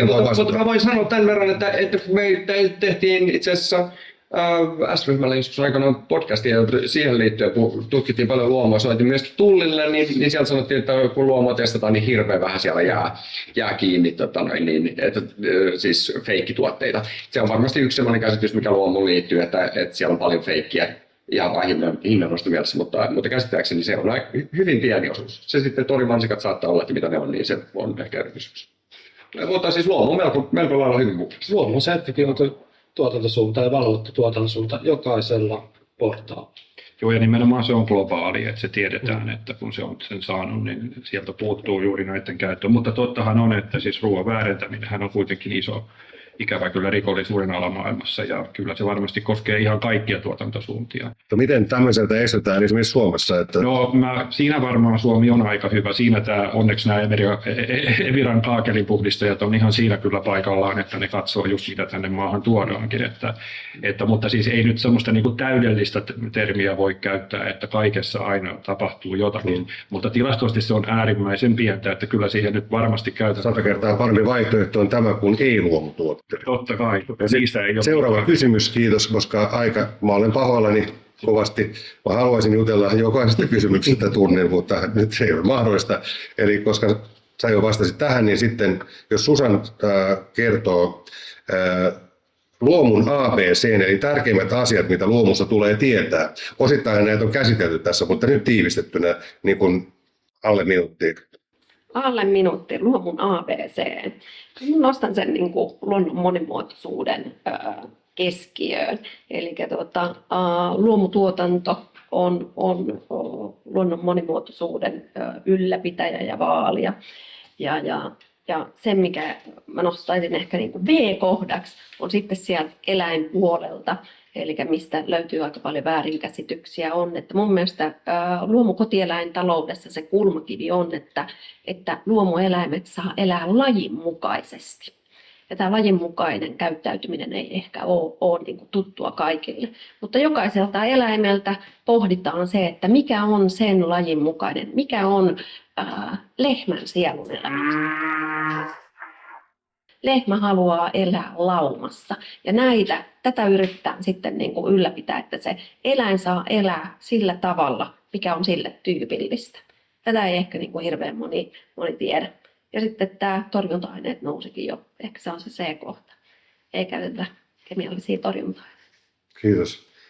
Ja koska sinä, kyllä, juuri sinä, vaikka et välttämättä sitä vielä tiedäkään, haluat uudistaa ruokavaliotasi ja luota myöskin luomumieheksi tai luomunaiseksi, niin mikä olisi paras sinun mielestäsi tapa aloittaa silloin, kun ei aikaisemmin, jos ei koskaan syönyt luomua tai on syönyt silloin tällöin, mutta haluaisi tuntee resonoivan piston sydämessään tästä asiasta ja haluaa muuttaa niitä, niin miten mikä on sinun neuvosi tänne suoraan, no vaikka mulle, koska tuo kamera on mun takana, niin se on vähän hankala sinne ehkä katsoa suoraan, mutta No ehkä semmoinen sallivuus. Yksikin luomu on aina hyvä askel eteenpäin. Ja varmaan niin kuin suosittuja luomutuotteita on muun muassa luomukananmunat. Se on aika helppo, mistä aloittaa. Se tarjoaa paljon hyvää. kananmunat ja banaanit on ne, jotka yleensä ihmistä aloittaa. Niin, no kananmunat ja banaanit. Et siitä on niin kuin tosi hyvä aloittaa. Porttiteoria, luomuporkkana, hyvin edullinen perustuote, siis tosi hyvän makuinen ja edistää kestävää kehitystä siellä maatiloilla. Ja totta kai esimerkiksi kaurahiutaleet, luomukaurapuuro. Varmaan tämmöisellä niin kuin yksinkertaisella perustuotteella kannattaa aloittaa. Ja ehkä semmoinen niin kuin sallivuus, että me vaan puhuttu paljon, että pitäisi syödä paljon luomua ja vaan luomua ja muuta, mutta ehkä se on parempi, että vaikka ottaa yhdenkin luomutuotteen sinne ostoskoriin ja ehkä seuraavalla kerralla 2 ja rupeaa vähän katselemaan. Ja se, mikä sitten ihan alussa tässä paneelikeskustelussa tuli, että sieltä kaupoista voi myöskin pyytää niitä luomutuotteita valikoimiin, niin sitä kehottaisin kaikkia tekemään, että sekä Keskon että S-ryhmän kaupoissa, ainakin varmaan nyt Lidlikin voi toivoa, mutta S-ryhmän ja Keskokaupoissa nyt myöskin on ihan mahdollista saada niitä suosikkituotteita sinne hyllylle, että kannattaa toivoa luomutuotteita ja sitten myöskin ostaa niitä, että ne pysyy siellä hyllyssä. K-ketjun kaupoissa se on helpompaa, koska ne on kauppiasvetoisia, mutta sitten S-ketjulla mä oon henkilökohtaisestikin toivonut sinne lukuisia niitä saamatta tässä nyt vuosia. Ja sitten K-ketjulla taas sitten ne saattaa tulla nopeastikin just sen kauppiasvetoisuuden takia. Erkki, mitä kuuluu? Koska muutos tapahtui tällaiseen lisäaine- ja säilöntäainepitoiseen mättötuotantoon, koska silloin kun mä ollut skidi, niin no en mä silloin tietenkään luomusta, niin kun, ja siis jos mä heitän kysymyksen ja joku ei tiedä juuri siihen, niin voi joku toinenkin vastata toki, mutta siis koska siis yleisesti ottaen mulla on sellainen käsitys, korjatkaa jos olen väärässä, mutta aikoinaan kun olin lapsi 1700-luvulla, niin silloin ei ollut tämmöisiä massatuotantoa samalla tavalla, eikä tämmöistä hallintapolitiikkaa elintarviketeollisuudessa kuin nykyään, vaan silloin saatiin se terveellinen kotiruoka, joka on muuten täysin vitsi ja klisee nykyään liian usein. Silloin se ei ollut sitä. Silloin se voi ehkä olikin terveellistä. Mutta nykyään, jos syödään jotain lihamakaronilaatikkoa ja lasagnea ja ties mitä siellä, ei ne nyt ole mitään terveellistä kotiruokaa tai monet muut, mitä monet pitää sellaisena, että no, äiti laittaa terveistä kotiruokaa. Jos se on lisäaine- ja säilöntäainepitoista, niin ei se ole terveistä kotiruokaa. Niin koska tämä muutos on tapahtunut, onko se ollut niin kuin, mun veikkaus on 90-luvulla? Mä vastaan pellon kautta. Mutta koska? Eli pellolle on ensimmäiset väkilannoitteet Suomessa niin kuin isossa määrin tullut 60-luvulla. Niin, mutta silloin ei ollut kuitenkaan vielä tämmöistä kuin nykyään. Se on tämmöistä massatuotantoa. Silloin oli terveellisempää kuitenkin. No, apulannat tullut ja sitten on tullut kasvinsuojeluaineet hyvin nopeasti sen. Eli se on siltikin ollut silloin. Ja silloin näitä käytettiin aika paljon ronskimmin kuin mitä esimerkiksi tänä päivänä. Ehkä tänä päivänä ne on monimuotoisemmat ja me ei tiedetä ihan tarkalleen mitä ne kaikkialla tekee, mutta me tiedetään, että nekin oli aika kaameita aineita, mitä silloin. Eli 50-luvulla oli vielä niin kuin terveistä kotiruokaa. 50-luvulla varmaan suurin osa suomalaisista viljelijöistä ei käyttänyt massiivisesti kemiallisia aineita pellossa. Lyhyesti, koska tämä on yhtä henkilöä kohtaan vaan tämä kysymys. Joo, mutta komppaisin ja siis laajentaisin tuota niin näkökulmaa, että toi on niin kuin noin, mäkin olen niin kuin tarkastellut noita niin kuin torjunta-ainekäyttömäärien tilastoja ja 70-luvullahan me ollaan käytetty tosi paljon niin kuin torjunta-aineita. Eli se ei ollut pelkästään hippien etuoikeus se tiettyjen aineiden käyttäminen, vaan se on levinnyt myöskin maatalouteen. Joo, lyhyesti. Ihan niin kuin puolikkaalla lauseella jatkan vielä. Eli se, mikä on niin kuin muuttunut, on se, että meillä on prosessoitu ruoka, prosessoitu ja lisäainepainotettu ruoka. Eli 70-luvulla on mutta kyllähän silloinkin on tullut, niin kuin on ollut sitä niin kuin elintarviketeollisuutta. Niin kuin me jo todettiin, että miten tämä meidän elintarviketeollisuus tästä näin on niin kuin kehittynyt. Mutta se niin kuin prosessointi on niin kuin kasvanut ja lisäaineet, mutta niin kuin, torjunta-aineiden käyttö on ollut niin kuin aika tuimaa niin kuin 70- ja 80-luvulta. Ja siis niin kuin 50-luvullahan meillä on ollut niin kuin käytössä DDT, Niin, Niin silloinkaan, no 40-luvulla on silloin ollut vielä. Niin se oli varmaan 30-luvulla ei ollut. Mä oon varmaan porukan vanhin, niin mä voin sanoa, että se pitää paikkansa. Ne tuli 60-luvulla, mutta ne todella laajeni 70-luvulla. Ja silloin alkoi myös tulemaan pikkuhiljaa sitten nämä niin kuin valmisruuatkin suomalaiset. Ja ruoan laittaminen kotona alkoi muuttumaan. Et puhutaan noin sanotaan 50 vuodesta. On se Koska mikroaaltouunit yleistä? 90-luvulla. Koska siis mikroaaltouunit on se, hyvät ihmiset, kokeilkaa sitten usko. Nimittäin mä en ole mikroaaltouunia käyttänyt siinä aikana, kun mä oon luomua syönyt 12 vuoteen. Turhaan tuli ostettua kallis mikro aikoinaan. Mutta siis joka tapauksessa sen jälkeen, kun mä huomasin aikoinaan, kun mä olin tehnyt siis uunissa tämmöisen ihan pakastepizzan. Sitten sitä oli jäänyt ja sitten mä ajattelin lämmittää sen siinä mikrossa. Ja sehän maistui ihan pahvilta, koska mikroaaltouuni syö siellä säteilyttämisellään kaikki ne ravintoaineet sieltä ruuasta, mitä te siellä laittelette, niin se vähäkään, mitä niissä saattaa olla, niissä lisäaine- ja säilöntäaineruuissa, jotain hyvää osaa, niin kun se laittaa mikroon, niin sekin sieltä hävinnee. Se on minun vaatimaton mielipiteeni, mutta väitän, että olen oikeassa. Olenko? Ei ole tietoa. Onko jollain tietoa? Onko näin? Mikroaaltouunit säteilyttää ne ravintoarvot sieltä. Poikani on tutkija New Yorkissa yliopistossa tohtoriohjelmassa. Laitetaan soitto sinne kesken lähetyksen. Hän sanoi tuossa jossakin vaiheessa, että hän tekee aivokuvantamisesta tohtoriväitöskirjaa siellä, niin hän oli jossakin törmännyt siihen, että niin kuin muovit luovuttavat mikrossa lämmitettynä siihen ruokaan jotakin. Sekin on totta. Tämä on todella huono keksintö koko tutkimus ollut. Että ihmiset haluaa päästä nopeasti tekemään ruokaa, mutta ei ajattele sen seurauksia. Jotkut muoviin liittyvät lisäaineet siirtyivät mikron avulla siihen ruokaan, mitä ei tapahtunut sitten niin kuin normaalissa hellalla tai uunissa lämmittäessä. Mulla on tässä, kun tässä on sun poika on tutkija ja te olette kaikki alan ammattilaisia ja te olette toiminnanjohtajia niin mä haluaisin tilata tässä yhteydessä jonkun teidän liiton piikkiin, koska se on niin tärkeä asia, niin jonkunlaiset kaaviot, joka joku tekee, onko se teillä tai joku muu, joka kertoo esimerkiksi se, että minkälaiset vaikutukset on tietyssä ajassa, kun ihmiset syö lisäaineja ja säilöntäainepitoisia ruokia. Joku tämmöinen animaatio tai kautta kaavio, jossa näytetään, mitä se vaikuttaa, kun sä syöt tämän tyyppistä tai jos sä syöt luomua. Niin miten sun kroppa siihen reagoi vuosien ja vuosikymmenien aikana. Sama kuin mä haluan tehdä myöskin ilmastosta ja kun jengi tuolla pitelee niitä autojansa tyhjäkäynnillä ympäri vuoden kesälläkin, niin se on aika ihmeellistä toimintaa. Niin miten se vaikuttaa, jos sä kävelet vaikka, aina sua asutaan siinä vieressä, kuka tahansa kävelee tuolla Helsingin keskustassa tai sitten vaikka maaseudulla, joka on aikamoinen ero, niin, tai sitten vaikka jossain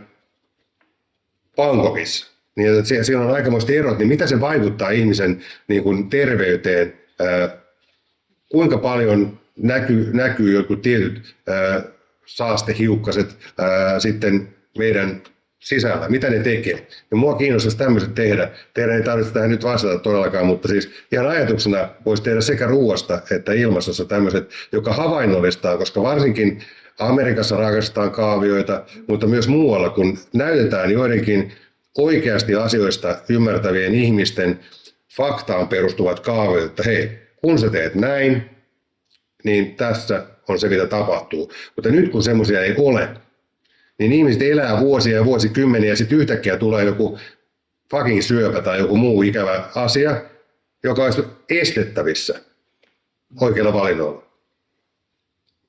Saat kommentoida? No lyhyesti, koska tässä mennään kovasti eteenpäin, kun Arto Brückare aikoinaan. Joo, mun käsitys on se, että meillä on kaavioita. Meillä on tosi paljon tietoa.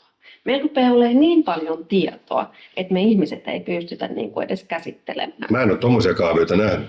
No, rupeaa olemaan siis tosi paljon rupeaa olemaan tietoa. Että tästä niin kuin luomustakin, tämä ei ole niin kuin, tiedon puutteesta, ei ole kysymys enää. Vaan niin kuin, että se on niin kuin jostain muualta, se on jotain muuta. Ja en mä tiedä, että Ehkä tekoäly rupeaa auttaa meitä. Ehkä sen kanssa voisi niinku kysyä, että mitä sä oot mieltä? Mutta jostain tämmöistä kaavioita mä haluan tähän sarjaan, koska ihmiset ei niitä ole nähnyt. En minäkään, mä seuraan kuitenkin alaa. Niitä kaavioita voidaan kaivaa, mutta nimenomaan ja uudistettuja. Joo. Semmoisia, jotka on niinku paikkansa pitäviä. Mutta anteeksi. Lyhyt vastaus, kun mä tiedän, että tämä terveys sua kiinnostaa, niin mä heitän nyt sulle pallo, josta sä pidät. Kiitos. Tämä samainen lähde, johon viittasin aikaisemmin, on opettanut epigenetiikasta. Se on uusi tutkimusala, joka osoittaa, että pienetkin altistumiset jossakin vaiheessa, tai vaikka että menet kesätöihin, sahalle, joka käytti formaldehydiä. Olit siellä 3 kuukautta. Sulla ei elinaikana havaita mitään, eikä sun lapsilla, mutta sun lapsenlapsessa saattaa olla hedelmätön. Se ei ole todellista. Kyllä. Tämä on nyt viimeisin tutkimusala, josta on tullut paljon tietoa, epigenetiikka, miten pienetkin altistumiset voi vaikuttaa. Mutta fakta on se, niin kuin mä aikaisemmin sanoin tupakasta. Muistakaa, se kesti 30 vuotta ennen kuin se saatiin todistettua niin, että se on oikeuskelpoinen asia. Ja te voitte miettiä, että jos pelkästään maataloudessa käytetään ruoanlaitossa 1400 eri kemikaalia, niin kauanko näiden kaikkien, jos jokainen vie 30 vuotta, niin laskepa nyt siitä noin 30 000 vuotta. Suurin piirtein ennen kuin me saataisiin ne kaikki todistettua. Eli nyt meidän täytyy vaan tässä käyttää niin kuin tervettä järkeä. Mutta esimerkiksi hyvä esimerkki on se, että tällä hetkellä me tiedetään, että tahaton lapsettomuus on lisääntynyt rajusti viimeisen 50 vuoden aikana myös Suomessa. Siitä kärsii molemmat miehet ja naiset. Ja ilmeisin, tästä on Juha Toppari-niminen professori Turun yliopistossa tekee tätä perustyötä, niin hän on todennut, että suurin yksittäinen tällä hetkellä vaikuttava tekijä on äidin raskausaikana hankkiva ruoka, mitä hän sisänsä ottaa. Sieltä tämän hetken hypoteesi on se, että sieltä ne löytyy ne syyt, miksi niin monet ihmiset on ilman lapsia tällä hetkellä tahtomatta. Eli me joudumme elämään tällaisessa niin kuin valitettavasti epävarmuudessa, mutta koko ajan tutkimustieto, ihan niin kuin siinä tupakkajutussakin kävi, lopulta ne faktat voitti. Kiitos. Totuus on myöskin se, että ihminen uudistuu koko ajan. Nimittäin sinähän et ole enää sama henkilö ollenkaan, joka on ollut tuossa niin kuin joitakin vuosia sitten, koska meillähän riippuen mikä, kaikki meissä uudistuu. Ja onko se 7 vuotta niin kuin luutkin uudistuu, mutta siis kaikki uudistuu. Eli jos syö terveellisesti ja urheilee ja bla bla, kaikki se litania ja unet ja asenteet ja muut, niin mä väitän, että silloin pystyy vaikuttamaan myöskin, että vaikka joku esi-isä olisi jossain saastunut jossain sahalla aikoinaan, niin siltikin itse pystyy tekemään omilla valinnoilla. Koska muutenhan tämä olisi joku predestinaatio-oppiin perustuva tuhoon tuomittava juttu, koko elämän polku. Ja mä en siihen luota ollenkaan, vaan omat valinnat ja mistä risteyksestä minnekin kääntyy, niin ne on ne, millä me voidaan kuitenkin pitää itsemme terveenä tai tehdä itsemme terveeksi. Ja nyt eteenpäin nimittäin tämä ohjelma-aika, kun se käy tuolla koko ajan. Ja STT:n uutisia, nimittäin tästä puhuttiin jo aikaisemmin, itse asiassa 8:30 uutisia 2010. Tämäkin herra oli siellä mukana, siellä Ollilan maatyöryhmässä. Ja Luomuinstituutti, joka sieltä perustettiin, niin mä haluan, että joku tekee jotain sille asialle, että myös ne muut teidän hyvät asiat luomuun liittyen niin kuin tuodaan uudestaan sinne, koska se ei millään pahalla, mutta se maatyöbrändin jutut, niin ei se nyt hirveästi tullut semmoisia verrattuna, kuinka paljon siellä oli porukkaa ja aivoja. Niin mistä se johtuu, niin kuin sä sanoit äsken, että ei siltikään ole kiinnostuttu, niin ei se ole sen työryhmän syy, vaan se, että sitten ei päästä läpi, niin minkä takia tuhlata, eihän kukaan ole vastaanottamatta ilmasta kulta-arkkoa. Niin miksei oteta silloin, kun asiat ollaan tehty paljon sen eteen töitä, niin sitten voi vaan katsoa sieltä ja ruveta tekemään asioita, joista on meille kaikille hyötyä. No sä oot puhunut villiyrteistä, mulla olisi kysymys villikalasta. Jotkut sanoo, että villikalat ei ole luomua, että vain viljelyluomukalat on luomua, mutta siis mä oon henkilökohtaisesti tilannut kalani tai ostanut kalani paikasta, missä ne tulee ihan minua varten, ne uiskentelevat tuolta jäämereltä Islannista asti. Ja tietenkin tässä nyt voidaan taas ajatella jotain, että kun kuljetetaan sitä ja tätä ja tuota, mutta kyllä ne kuljetuksetkin on järjestetty sillä tavalla, että asiat kompensoidaan. Niin kuin mekin voidaan, silloin me lennetään jonnekin tai tehdään jotain asioita, jotka ei välttämättä edistä tätä maailman hyvinvointia tai meidän hyvinvointia, niin joskus niitä on pakko tehdä niin kuin lentämisen suhteen, kun vielä ei ole sähkölentokoneita olemassa siinä mittakaavassa, kun tarvittaisiin, niin kompensoidaan ne moninkertaisesti. Kysymys siis on, onko villikalat oikeasti luomua ja voiko siihen luottaa, jos se tulee vaikka Islannista, jossa jäämeri on kuitenkin aika puhdasta sieltä osin. No tästä on tätä lainsäädännöllistä puolta, missä mä en varsinaisesti ole ekspertti, mutta eikö se nyt luomu osalta ole sillä tavalla, että se on siihen alueeseen rajattu, eli toisin sanoen, että jos on merikala, niin se ei voi olla luomua, koska se voi uida missä tahansa. No siis me sanotaan näin, eli siis onko se puhdasta luomuun verrattavissa? Ja niin, no, mutta siis sisävesien kala voi olla luomua. Ei voi olla. Villikala ei voi olla luomua. Eikä sitten esimerkiksi poro, koska se voi vaeltaa missä tahansa, niin se ei voi olla luomua. Toisaalta sitten lammas, joka on aitauksessa ja tiedetään, että se voi, missä alueella se liittyy. Mutta mä olen ainakin mulle se on luomuna myyty, se kala, vuosikausia, tai ne kalat. Siis lähinnä siis ajatuksena on se... Se on laitonta. Saanko kommentti? Siis Islannissa ja Skotlannissa on tietääkseni on luomukasvattamoita. Niin, on luomukalan Siis tämä on siis jäämereltä Islannin... Mutta jos se on vaan niin merestä ostettu, niin sille ei voi... Mutta ne kalat on kuitenkin... Siis mun ajatuksessa, mulla on ihan sama, että onko sillä jotain luomunimeä sillä kalalla, kun se siellä uiskentelee. Vaan se, että jos se uiskentelee tietyllä alueella, jossa ei vielä toistaiseksi ainakaan ole niin kuin pahemmin saasteita, niin silloin se on mun silmissä, se on niin kuin puhdasta ruokaa. Ja siitä on kysymys, onko se puhdasta ruokaa minulle vai ei.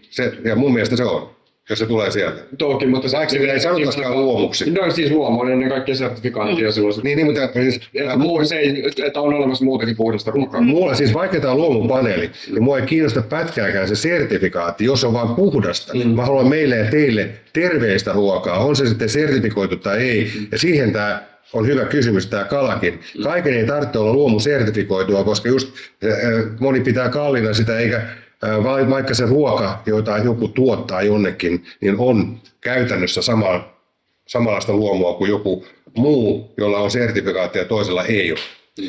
Niin mulle on tärkeintä sen sisältö ja laadukkuus. Totta kai se on ensisijaisesti tärkeää, mutta sitten kun katsotaan, että millä tasolla yhteiskunnassa tarkastellaan asioita, niin se, että yhteiskunta perustuu ylätasolla sopimuksiin ja todentamiseen. Mutta tämä paneeli ei ole kiinnostunut siitä, tämä on kiinnostunut terveydestä. Mutta siis sitä, että siis kuten mä sanoin niiden villiyhtiön osalta, niin se on ihan se sama mulle, että mistä metsästä mä ne poimin. Mutta sitten se, että jos että voidaanko siihen luottaa ja millä tasolla voidaan. Miten sitten niin kun poimitaan marjoja tai sieniä tai yrttejä jostain, niin jotkut on luomua, jotkut ei. Täällä on jotain luomukeräysalueita, niin onko se just siltä, että ne on riittävän kaukana jostain pääteistä? Kun sanotaan, että eivätkö kaikki kotimaiset metsämarjat ja sienet ole luomua, niin eivät, koska metsämarjat ovat luomua vain jos ne kerätään luomusertifikoidulta keruualueelta ja keruutoimija kuuluu luomuvalvontaan. Mutta entä sitten, jos sulla on tupa jossain korvessa ja maailman puhtainta ilmastoa, niin sitten se ei ole luomua tämän mukaan. Niin ei silloin väliä sillä, mitä niin kun joku virallinen joku päättäjä sanoo tästä, jos se on puhdasta, koska luomu on tärkeä käsite, mutta mulle paljon tärkeämpi on se, että se on oikeasti terveellistä ja puhdasta. Oli sen nimi sitten mikä tahansa. Niin eikö se nyt ole sitten... Mä voin vaikka sitä. Eli siis tuossa on, niin kuin Ossi tuossa noin sanoikin sitä, että se on sitä niin kuin todentamista. Että jos sä menet kerään ne sienet ja marjat ja metsät sieltä sun kesämökin lähimetsästä, niin sehän on yksi se ja sama ja ailee. Mutta sitten jos me ruvetaan niin kuin keräämään ja ruvetaan viemään vaikka Aasiaan jotain niin kuin, tuotetta, jotain marjajauhetta tai kuusenkerkkää tai jotain, niin se on se niin kuin luotettavuus. Kyllä. Ja todentaminen. Mä ymmärrän tämän, mutta mä tarkoitan käyttäjän kannalta, joka menee sinne mökin metsään ja se on kaukana kaikesta, niin sehän on siis sama asia kuin luomu, vaikka sitä ei olekaan sertifikoitu eikä todennettu niin. Mutta jos se on puhtaan ilmaston, että se ei ole jostain niin kuin tehtaanpiipun vierestä vedetty mansikka tai mustikka, niin siinä se on se juttu, että ei kaiken tarvitse olla niin kuin sertifikoitua ja todennettua mun mielestä tässä näin, vaan se, että se on oikeasti puhdasta, se on tärkeintä. Ja nyt yksi tärkeimmistä kysymyksistä, mikä tässä on se, että niin kuin, toivottavasti näin ei ole, koska tämä on hyvin huolestuttavaa. Että vaikka syö terveellisesti, niin mä olen kuullut tämmöisen väitteen, että lähes kaikissa jutuissa, myös luomutuotteissa, olisi tiettyjä jäämiä raskasmetalleista. Sanokaa please, että näin ei ole. Siis ulkomaisissa luomutuotteissa voi olla, jos ajatellaan, että se maaperä on ollut hyvin jo pitkään saastunutta, niin se on mahdollista löytää. Mutta miten se sitten voi olla ulkomainen luomutuote ja tuoda Suomeen? Joo, no siis se kaikessa ei pysty olemaan niin kuin täydellinen. Siis nämähän on äärimmäisen harvinaisia, että näitä on, mutta jos sä nyt niin kuin kysyt, että voiko sitä koskaan ikinä jossakin olla, niin toki voi olla, että on jollakin alueella sertifikoitu luomu on sellainen, jonka pintamaa on ihan ok, mutta sitten joku syväjuurinen kasvi onnistuukin menemään sinne jonnekin 100 vuotta. Eli todella harvinaista. Joo, harvinaista. Näin se voi teoriassa tapahtua. Entä suomalaiset tuotteet, koska mä jostain kuulin tämmöisen väitteen, että niin kun jopa luomutuotteissa, kotimaissakin luomutuottajien tuotteissa mukaan olisi raskasmetalleja, niin se kuulostaa niin siltä, että why bother, jos näin olisi. Ja mä en voi uskoa, että näin olisi. Se on ihan mahdollista niin tuon periaatteen puitteissa, mutta hyvin epätodennäköistä. Niin. Eli se 99,99% ei, mutta jotain saattaa vahingossa jossain. Mä en ostaisi kiinalaista luomua enkä venäläistä. Siis jotkut kyllä puhuu myöskin, että Espanjasta, mutta eikö sieltä nyt kuitenkin voi luottaa siihen, vaikka jotkut on sanoneet sitäkin, että ei voi. Ja Euroopan turvallisuusvirasto EFSA tutkii eurooppalaisten elintarvikkeiden torjunta-ainejäämiä ja myös raskasmetallijäämiä, ja kyllä on ihan selkeää heidän tilastojen mukaan, että luomutuotteissa on jäämiä vähemmän kuin tavanomaistuotteissa. Toki sieltä voi joskus jonain harvinaisessa tapauksessa löytyy jotain raskasmetalleja tai jopa jotain DDTtä jostain vuosikymmenien takaa, mitä ei ole vuosikymmenin käytetty enää Euroopassa, koska tavallaan ne aineet kertyy ympäristöön. Sehän on niin kuin se iso ongelma. Mutta on ihan musta siis aivan täysin selkeää, että jos sä ostat luomutuotteen ja syöt luomutuotteen, niin se riski niihin jäämiin on huomattavasti pienempi kuin niistä tavanomaistuotteissa. Mitä sitten tämmöisenä herkkupeppuna on aika haastavaa. Mä ymmärrän siis, vaikka mä en ikinä käyttänyt huumeita. Niin mulle tuo sokeri on ollut aikoinaan semmoinen, että on tullut herkuteltua. Mä en siis sillä lihon, niin on voinut tehdä sitä, mutta sitten se rupesi ahdistaa jossain vaiheessa, kun se tuli niin kuin vedettyä aika paljonkin. Se on, en suosittele, siis silloin tällöin niin eihän se haittaa mitään, mutta siis se, että kun luomuherkuissakin, joita on kuitenkin, kannattaa tutustua ruohonjuuresta tai Lifeista tai muista tämmöistä paikoista ja verkkokaupoista löytyy, ja ihan marketeistakin joitakin, niin siellä on kuitenkin sokeria käytetty. Se on luomusokeria tai intiaanisokeria tai jotain muuta, jolla se makeutus siihen saadaan. Niin miten te sanoisitte, tai yksi teistä, joka kokee asian omakseen, niin miten te sanoisitte, tai sinä, kuka ikinä teistä onkaan, verrattuna johonkin fatserismiin, jos vetää niin tästä nyt sitten jonkun luomuherkun, mutta siellä on kuitenkin sitten on sitä sokeria, että ei sitäkään voi niin kuin kaksinkäsin sinne suunsa nappaa. Ei sekään nyt ole semmoinen, ei se ole samanlainen terveysjuttu kuin joku luomumarja, jossa vedät jonkun luomukarkin tai luomujäätelön. Mutta jos sitä vertaa niin kuin kouluasteikolla, että jos niin kuin, liikasokerin syöminen on ehdoton niin kuin ei, niin kuinka paljon parempi, jos se on se nolla, että sitä ei saisi olla, niin kuinka paljon parempi siitä on sitten jonkun luomuherkun syöminen? No, voin vastata tähänkin. Siis se, että... Kun on kerran alkuun päästy, niin mennään vaan. Kyllä. Elikkä sähän et voi, luomuhan ei ole vastaus siihen, että sä voisit syrjäyttää monipuolisen ruokavalion. Että sillä, että syömällä pelkästään luomusokeria, niin varmaan hyvä ei heilu. Että siellä on se monipuolinen ruokavalio ja se mielellään luomua, niin ollaan hyvässä. Ja sitten kun herkutellaan vähän, niin on se luomuherkku parempi, koska se on jaloste, siellä on vähemmän lisäaineita, ne lisäaineet... Lisäaineetkin on kohtuu terveellisiä. Joo, ne on siellä ei ole mitään myrkyllisiä lisäaineita. Kyllä, siellä on meillä on luomuelintarvikkeissa, meillä on nippulisäaineita, jotka on absoluuttisesti kiellettyjä, että tätä ei saa käyttää. Ja sitten siellä on ne, jotka on sallittuja, ja ne on niitä luontaista alkuperää olevia. niin sillä tavalla onhan se niin kuin parempi, Kyllä. mutta niin pelkkää luomusokeria ei voisi. Ei tietenkään. Niin. Ja sitten sitähän on siis olemassa jotakin muitakin, että se ei ole se luomusokeri, vaan se voi olla se intiaanisokeri tai sitten se, mikä se oli mikä se nyt olikaan, mä en muista sen nimeä. Stevia, No. niin. Että sehän on niin kuin kuitenkin ihan eri asia. Onko sulla lyhyesti vielä jotain, mutta hyvin lyhyesti? On kyllä. Ylipäätään siis kun ollaan nyt luomusta puhutaan, niin se mikä ollaan unohdettu, mikä liittyy ruokaan olennaisesti on maku.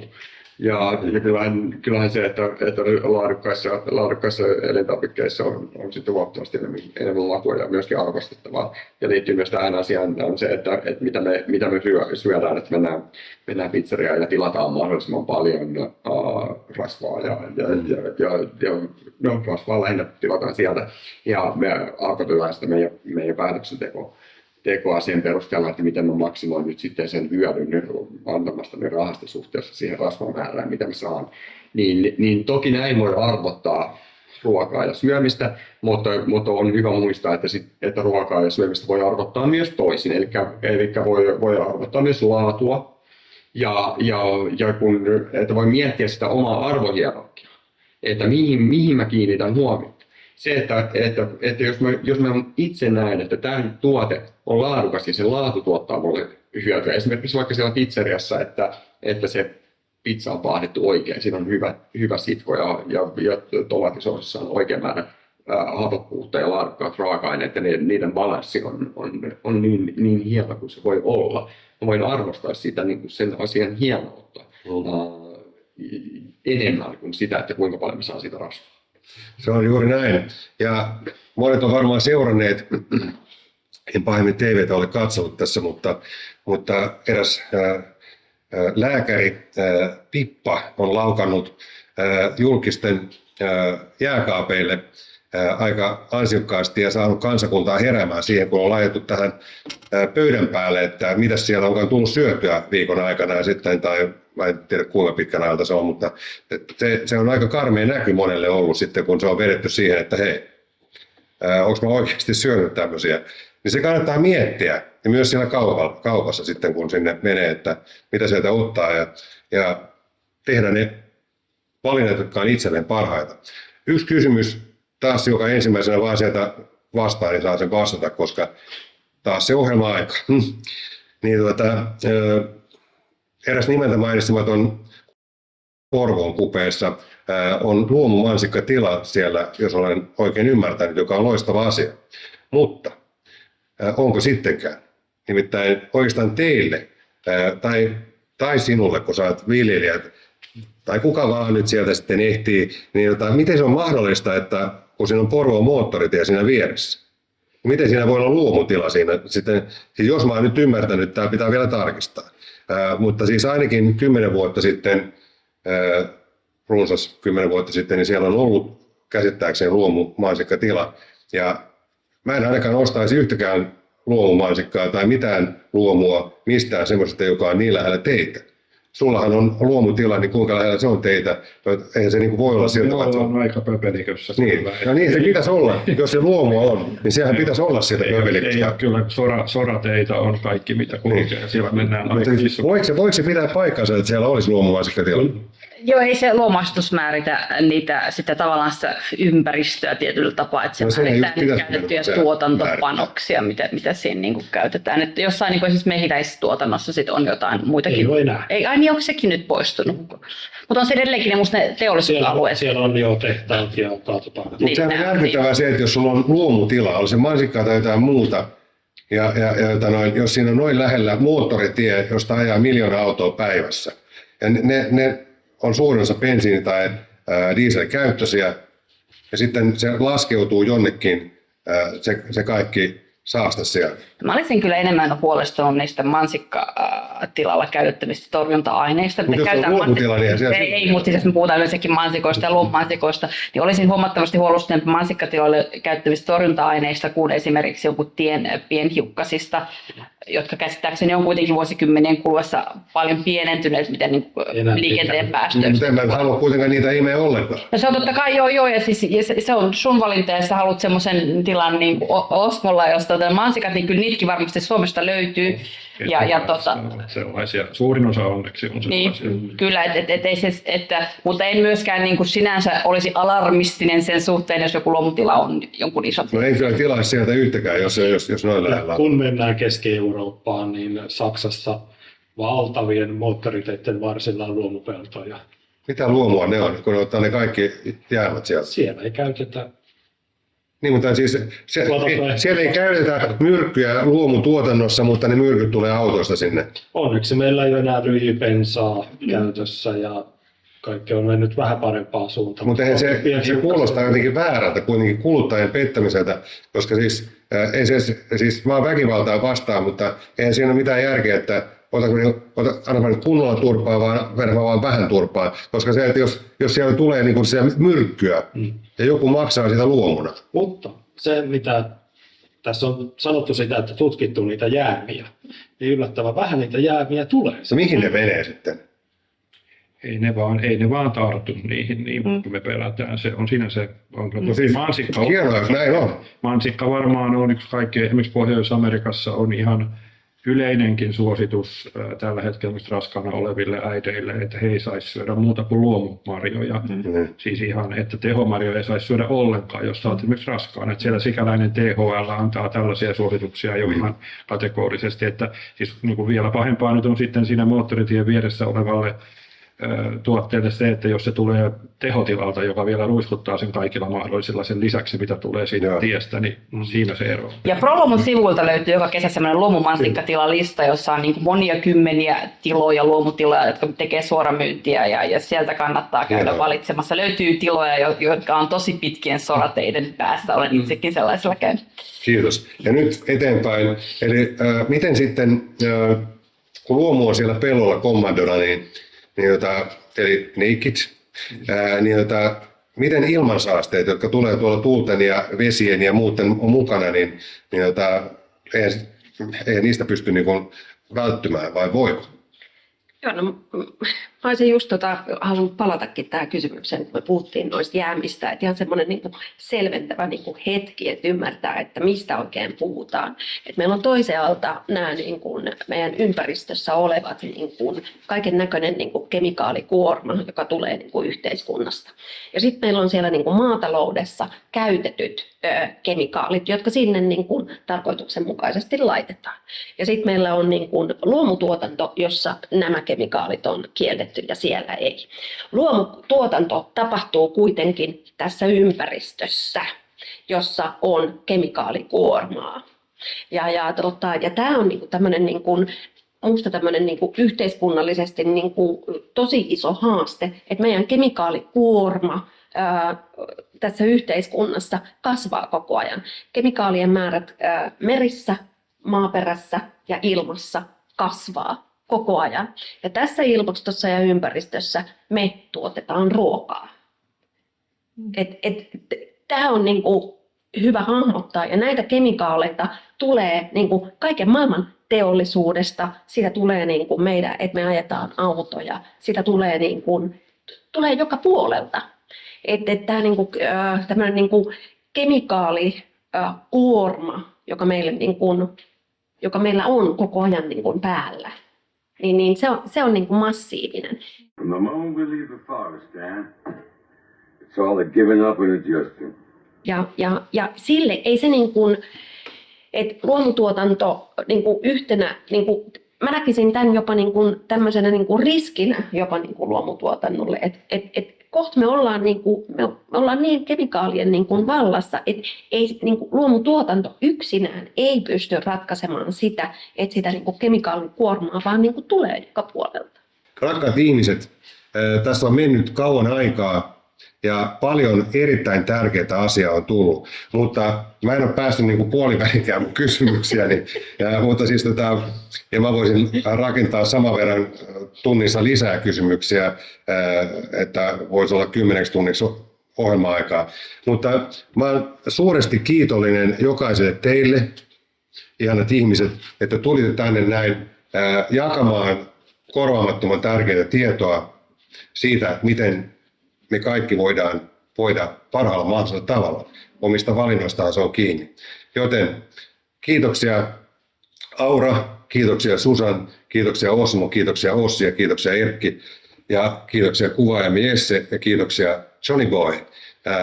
That's me. Kiitos todella paljon ja miettikää näitä asioita.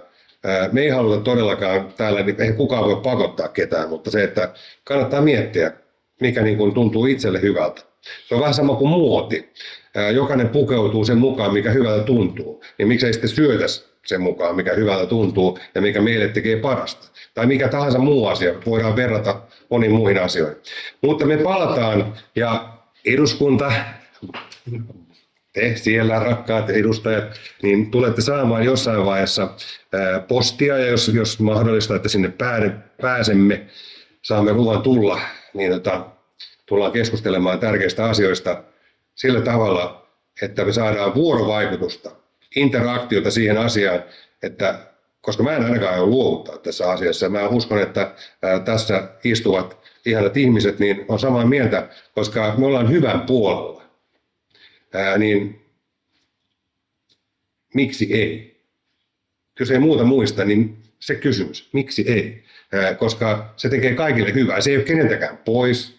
Ja se tuo kaikille hyvää. Se tuo valtiolle verotuloja, se tuo ihmisille terveyttä ja vähentää sairastumisia ja lisää elinikää.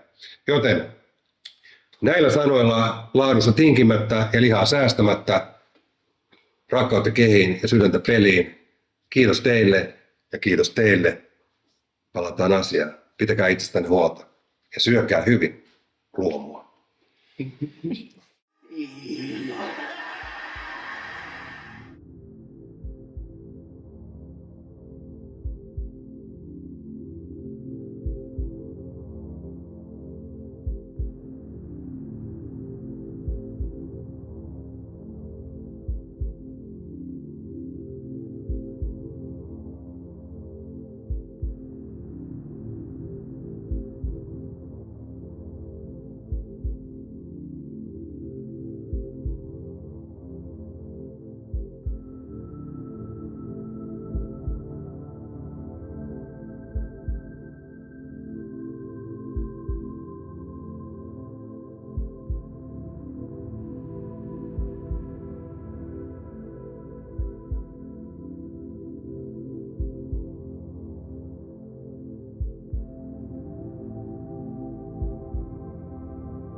Rakkaat ihmiset, mitä se voisi vaikuttaakaan tähän maahan ja meidän kaikkien elämään, jos me ajateltaisiin positiivisemmin.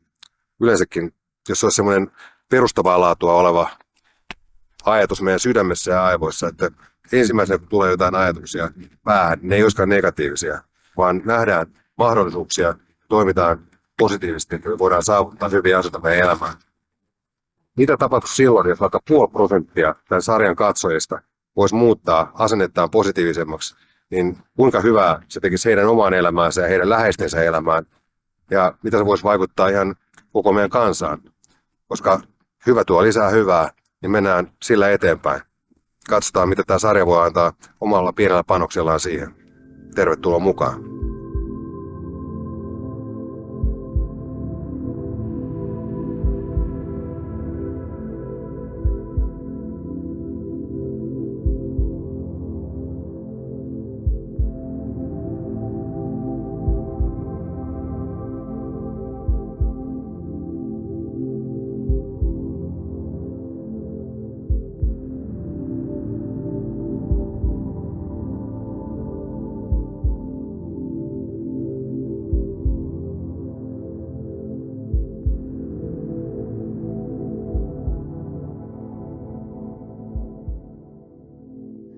The moral of the story is you need to take the blows, accept the blame, all for the sake of the bigger picture.